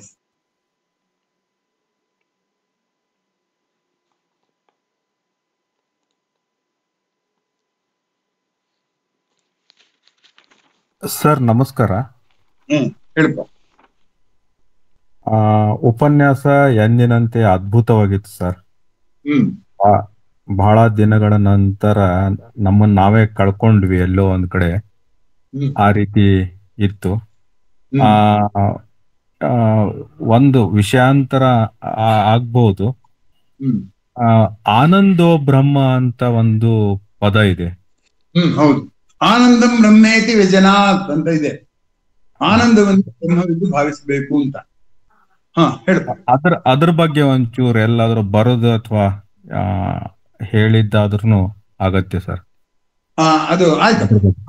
ಅದ್ರ ಬಗ್ಗೆ ಆನಂದ ಅನ್ನೋದು ನೋಡಿ, ನಾನು ಅದ್ರ ಬಗ್ಗೆ ಸುಖ ಸಂತೋಷ ಆನಂದ ಅಂತ ನನ್ನ ಮೊದಲನೆಯ ಪ್ರಬಂಧ ಸಂಕಲನದಲ್ಲೇ ಬರೆದಿದ್ದೆ ನಾನು. ಅದರಲ್ಲಿ ಏನಪ್ಪಾ ಅಂದ್ರೆ ಅಂತರೀಕ್ಷಣೆ ಅಂತ ಪುಸ್ತಕದ ಹೆಸರು. ಅದ್ರೊಳಗಿದೆ ಸುಖ ಅನ್ನೋದು ಇದೆಯಲ್ಲ, ಖ ಅಂದ್ರೆ ಇಂದ್ರಿಯ ಅಂತ, ಸುಖ ಅಂದ್ರೆ ಇಂದ್ರಿಯ ಮಟ್ಟದ್ದು. ಈಗ ನನಗೆ ಚಾಕ್ಲೇಟ್ ತಿಂದ್ರೆ ಸುಖ ಆಗುತ್ತೆ. ಆದ್ರೆ ನಾನೊಂದು ಸಮಾರಂಭಕ್ಕೆ ಮಾಡ್ತೀನಿ, ನಿಮ್ಮನ್ನೆಲ್ಲ ಕರಿತೀನಿ ಬನ್ನಿ ಅಂತ, ಮದುವೆಯಲ್ಲಿ ಬರೀತಾರಲ್ಲ ನಮ್ಮ ಮನಸ್ಸನ್ನು ಸಂತೋಷ ಪಡಿಸಿ ಅಂತ. ಅದರಿಂದ ಸುಖ ಅನ್ನೋದು ಇಂದ್ರಿಯ ಮಟ್ಟದ್ದು, ಸಂತೋಷ ಅನ್ನೋದು ಮನಸ್ಸಿನ ಮಟ್ಟದ್ದು, ಆನಂದ ಅನ್ನೋದು ಇದೆಯಲ್ಲ ದೇಹವನ್ನೇ ಅವಲಂಬಿಸದೇ ಇರೋದು ಅಂತ. ಆನಂದವನ್ನು ನಾವೇನ್ ಮಾಡ್ತೀವಿ, ಎಲ್ಲ ಸಮಾನಾರ್ಥಕವಾಗಿ ಬೆಳೆಸ್ಬಿಡ್ತೀವಿ. ಯಾರೋ ನನ್ನ ಸ್ನೇಹಿತರು ಹೇಳ್ತಿದ್ರು ಆನಂದ ಬ್ರಹ್ಮ ಅಂತ ಭಾವಿಸೋದಾದ್ರೆ, ಇವೊಬ್ಬ ಬೀಡಿ ಸೇರ್ತಾನೆ, ಅವನಿಗೆ ಬೀಡಿ ಕೊಡಿಸ್ಬಿಟ್ರೆ ಅದು ಅವನಿಗೆ ಆನಂದ ಪಡಿಸ್ದಾಗಾಯ್ತಲ್ಲ, ಅಲ್ಲಿಗೆ ಅವನಿಗೆ ಬ್ರಹ್ಮಾನಂದವನ್ನೇ ಕೊಟ್ಟಾಗಾಯ್ತಲ್ಲ, ಅದು ಬ್ರಹ್ಮಾನ ಅಂತ ಕೇಳಿದ್ರು. ನಾನು ಹೇಳಿದೆ, ಬೀಡಿ ಸೇದೋನಿಗೆ ಬೀಡಿ ಸೇದಿದ್ದು ಇಂದ್ರಿಯ ಮಟ್ಟದ ಆನಂದವೇ ಹೊರತು ಪ್ರಕೃತಿಯ ಲೀಲೆಯನ್ನು ನೋಡಿ ಆನಂದ ಪಡುವಂಥದ್ದಲ್ಲ. ಪ್ರಕೃತಿಯ ಲೀಲೆಯನ್ನ ನೋಡಿ, ಈಗ ಬರ್ತಾ ಉಪನ್ಯಾಸದಲ್ಲಿ ನಾನು ಪ್ರಸ್ತಾಪ ಮಾಡಿದೆ ಅದನ್ನ. ನಾನು ಇದನ್ನ ಎಂಥದ್ದು ಗೋಕರ್ಣವನ್ನ ನೋಡಿದ್ನಲ್ಲ, ಆ ನೋಡಿದ್ದನ್ನ ನಾನು ಈ ಮನೇಲಿ ಕೂತ್ಕೊಂಡು ಕಲ್ಪಿಸ್ಕೊಳ್ಬಲ್ಲೆ. ನಾನು ಇಲ್ದಿದ್ರು ಗೋಕರ್ಣದಲ್ಲಿ ಅಲೆ ಇದೆ, ನಾನು ಹೋಗಿ ನೋಡ್ದೆ ಅಷ್ಟೇ. ನಾನು ಹೋಗಿದ್ರು ಅಲೆ ಇರುತ್ತೆ, ನಾನು ಸತ್ರು ಅಲೆ ಇದೆ. ಆ ಅಲೆಯನ್ನ ನಾನು ಸಂತೋಷ ಪಡ್ತೀನಿ ಅಂದ್ರೆ ಅದಕ್ಕೆ ಆ ಸಂತೋಷ ಸಚ್ಚಿದಾನಂದಕ್ಕೆ ಸಾವಿನ ಬೇಲಿಯೂ ಇಲ್ಲ ಅನ್ನುವಂಥದ್ದು ಇದೆಯಲ್ಲ, ಅದನ್ನ ಆನಂದ ಅಂತ ಕರೀತಾರೆ. ಆಮೇಲೆ ಇನ್ನೊಂದು ಅಂಶ ಏನಪ್ಪಾ ಅಂತಂದ್ರೆ, ಆನಂದ ಅನ್ನುವಂಥದ್ದು ಇದೆಯಲ್ಲ, ಅದಕ್ಕೆ ತುಂಬಾ ವಿಶೇಷವಾದಂತ ಅರ್ಥ ಇದೆ. ಏನಪ್ಪಾ ಅಂದ್ರೆ, ನಾವು ನೋಡಿ ಸಂತೋಷ ಪಡೋದಲ್ಲ. ನೋಡ್ದಿದ್ರು ಈಗ ನಾನ್ ನಿಮ್ ಮನೆಗೆ ಬಂದಿಲ್ಲ, ಆದ್ರೆ ನಮ್ ನಾರಾಯಣ ಚೆನ್ನಾಗಿ ಕೆಲಸ ಮಾಡ್ತಾನೆ ಅಂತ ನಾನು ಕಲ್ಪಿಸ್ಕೊಂಡು ಆನಂದ ಪಡ್ತೀನಲ್ಲ, ಅದಕ್ಕೆ ಯಾವ ನಿರ್ಬಂಧವೂ ಇಲ್ಲ, ದೇಹದ ಹಂಗೂ ಇಲ್ಲ, ಮನಸ್ಸಿನ ಹಂಗೂ ಇಲ್ಲ. ಅದು ಯಾಕೆ ಅಂದ್ರೆ ಒಂದು ಅದನ್ನ ಆನಂದ ಅಂತ ಕರೀತಾರೆ. ಹೀಗಾಗಿ ನಮ್ಮಲ್ಲಿ ಏನಾಗ್ಬಿಟ್ಟಿದೆ, ಆಡು ಭಾಷೆಯಲ್ಲಿ ಎಲ್ಲವಕ್ಕೂ ಕೂಡ ಆನಂದ ಅಂತಲೇ ಬೆಳೆಸ್ಬಿಡ್ತೀವಿ. ಅದರಿಂದ ನಮ್ಮ ತೊಂದರೆ ಆಗಿರೋದು ಎಲ್ಲಿ ಅಂದ್ರೆ, ಪದಗಳ ಬಳಕೆಯಲ್ಲಿ ನಾವು ಭ್ರಷ್ಟಗೊಳಿಸ್ಬಿಟ್ಟಿದ್ದೀವಿ. ಯಾವುದೇ ಒಂದು ಪದ ಇನ್ನೊಂದು ಪದದಲ್ಲಿ ಆನಂದ ಅನುವಾದ ಮಾಡ್ಬಿಡ್ತೀವಿ. ಆದ್ರೆ ಆತ್ಮನೇ ಬೇರೆ, ಸೋಲೆ ಬೇರೆ.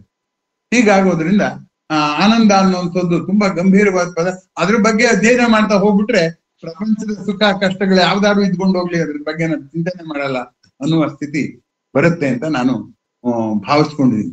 ಮತ್ತೊಮ್ಮೆ ಎರಡನ್ನೂ ಇಟ್ಕೊಂಡು ಓದಿದ್ರೆ ನಿಮ್ಗೆ ಇನ್ನೂ ಸ್ಪಷ್ಟವಾಗುತ್ತೆ. ಹೋದ ಉಪನ್ಯಾಸದ್ದು ಈಗಾಗಲೇ ಗಣೇಶ್ ಹಾಕಿದ್ದಾರೆ. ಇದು ಅದು ಎರಡನ್ನೂ ಇಟ್ಕೊಂಡು ಕೇಳಿ ಮತ್ತೊಮ್ಮೆ ಪದ್ಯ ಓದಿ ನಿಮ್ಗೆ ಇನ್ನೊಂದು ಹೊಳಿಗೆ ಇದ್ರೆ ಅದು ಖಂಡಿತ ಹೊಳೆಯುತ್ತೆ. ಯಾಕೆಂದ್ರೆ ನನಗೆ ಈ ಪದ್ಯ 100 ಸರಿ ಓದ್ದಾಗ 100 ತರ ಅರ್ಥ ಹೊಂದಿದೆ ಅಂತ ಹೇಳೋದಕ್ಕೆ ಇಷ್ಟಪಡ್ತೀನಿ. ಆನಂದ ಅನ್ನೋ ಪದ ಪ್ರಸ್ತಾಪ ಮಾಡಿದ್ದಕ್ಕೆ ಧನ್ಯವಾದಗಳು. ಈಗ ಮುಂದಿನ ಪ್ರತಿಕ್ರಿಯೆ ಅಥವಾ ಪ್ರಶ್ನೆ.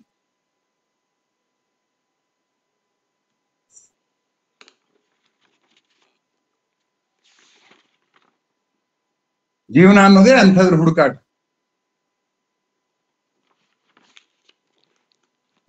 ಹೋಗಿ ಬರೇ ಕಾಟ ಮಾತ್ರ ಉಳ್ಕೊಂಡಿದ್ವಿ.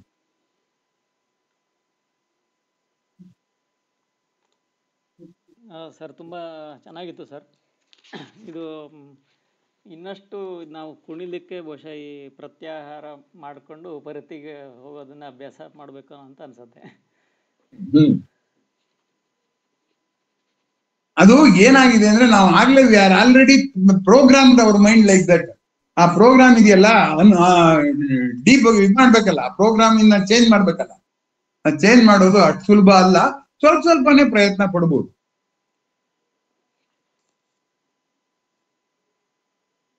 ಸೊ ಮುಗಿಸಬಹುದು. ಅಂದ್ರೆ ಡಿಪ್ರೋಗ್ರಾಮ್ ಅಂದ್ರೆ ಅನ್ಲರ್ನಿಂಗ್ ಅಂತಾನೆ. ಎಸ್, ಅನ್ಲರ್ನಿಂಗ್ ಆಫ್ ಸುಖ ಅಂಡ್ ದುಃಖ only can lead to learning of ಹಿಗ್ಗು.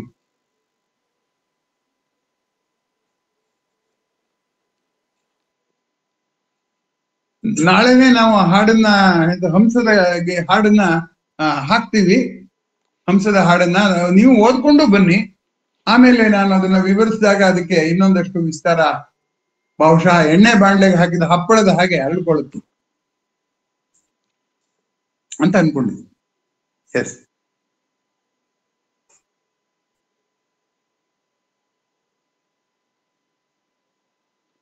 ಮುಗಿಸೋಣ.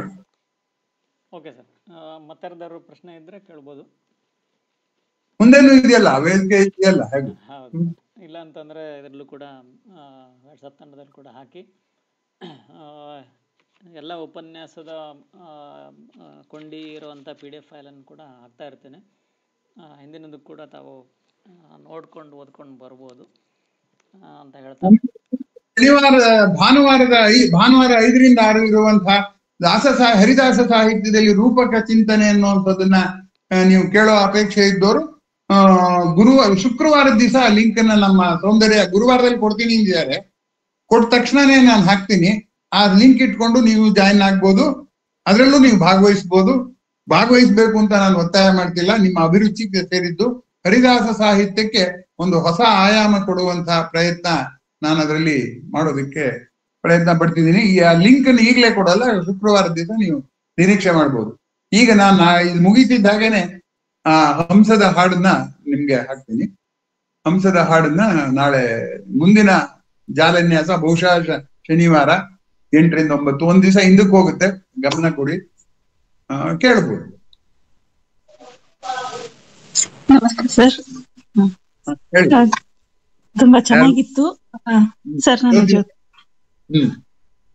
ಸರ್, ಇದು ಕೊನೆಯದು 14 ಲೋಕಕ್ಕೆ ಚಿಮ್ಮಲಿ ಅಂತ ಹೇಳಿದ್ರಲ್ಲ ಸರ್, ಅದ್ರಲ್ಲಿ ಏನಾದ್ರು ಅಧ್ಯಾತ್ಮ ಅಡಗಿದ್ಯಾ? ಯಾಕಂದ್ರೆ ನಾವಿರೋದು ಒಂದು ಲೋಕ, 14 ಲೋಕ ಅದು ಇವೆ, 14 ಲೋಕ ಇವೆ. ಆದ್ರೆ ಅದಕ್ಕೆಲ್ಲ ಕೇಳಿಸೋ ಅಷ್ಟು ಜೋರಾಗಿ ಕುಣಿಬೇಕಾ ಅಥವಾ ಏನಂತ ಅರ್ಥ ಆಗಿಲ್ಲ ಸರ್. ಈ ಆತ್ಮನೇ 14 ಲೋಕ ತಿರುಗುತ್ತಾ?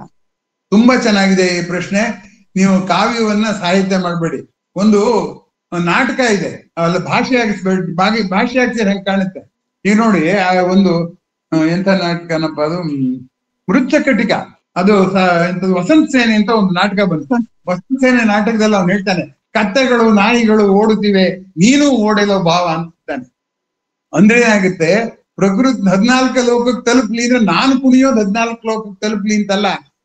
ಪ್ರಕೃತಿ ನೀವೆಲ್ಲಾರು ಕುಣಿತಾ ಇದ್ದೀರ. ನೀವು ಈಗ ಅಲ್ಲೇ ಸಮುದ್ರದಲ್ಲೇ ನೀನೊಬ್ಬನೇ ಎಲ್ಲ ಕುಣಿತಿರೋದು, ನನ್ನ ಮನಸ್ಸು ಕುಣಿತಾ ಇದೆ ಅಂತ ನಾನು ಅವರ ಜೊತೆಗೆ ಸಹಭಾಗಿಯಾಗೋಣ ಅಂದ್ರೆ ಆ 14 ಲೋಕದವ್ರು ಹೋದ ಸದ್ಯ ಸಮುದ್ರದಲ್ಲೇ ಹೇಳುತ್ತೆ, ನಾನ್ ಕುಣಿದು ಸುಸ್ತಾಗಿದೆ, ನಾನ್ ನೋಡಿ ಯಾರು ಸಂತೋಷ ಪಡಲ್ಲ ಅಂತ ಅದ್ ಬೇಜಾರ್ ಮಾಡ್ಕೊಂಡಿದೆ ಅಂತ ಅನ್ಕೊಳ್ಳಿ.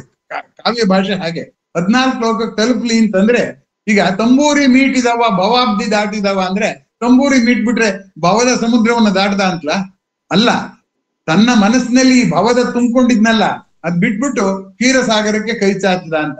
ಅದರಿಂದ ಕಾವ್ಯದ ಪರಿಭಾಷೆಯನ್ನ ಭಾಷೆಯಲ್ಲಿ ನೋಡಿದ್ರೆ ಈ ತಾಪತ್ರಯ ಆಗುತ್ತೆ. ಅದಕ್ಕೇನೆ ನಾವ್ ಏನಾಗ್ಬಿಟ್ಟಿದೀವಿ ಅಂತಂದ್ರೆ, ನಾನು ಅದನ್ನೇ ಹೇಳ್ತಾ ಇದ್ನಲ್ಲ, ಪ್ರಾರಂಭದಲ್ಲೇ ಹೇಳಿದೆ ನಿಮ್ಗೆ, ಶಿಕ್ಷಣ ಏನ್ ಮಾಡ್ತಾ ಇದೆ ಅಂದ್ರೆ ಆ ಶಬ್ದದ ಆ ಕ್ಷಣದ ಅರ್ಥ ನೋಡ್ತೀವಿ ಹೊರತು ಆ ವಾಚ್ಯಾರ್ಥದಿಂದ ಲಕ್ಷ್ಯಾರ್ಥಕ್ಕೆ ನಾವು ಏರೋದೇ ಇಲ್ಲ.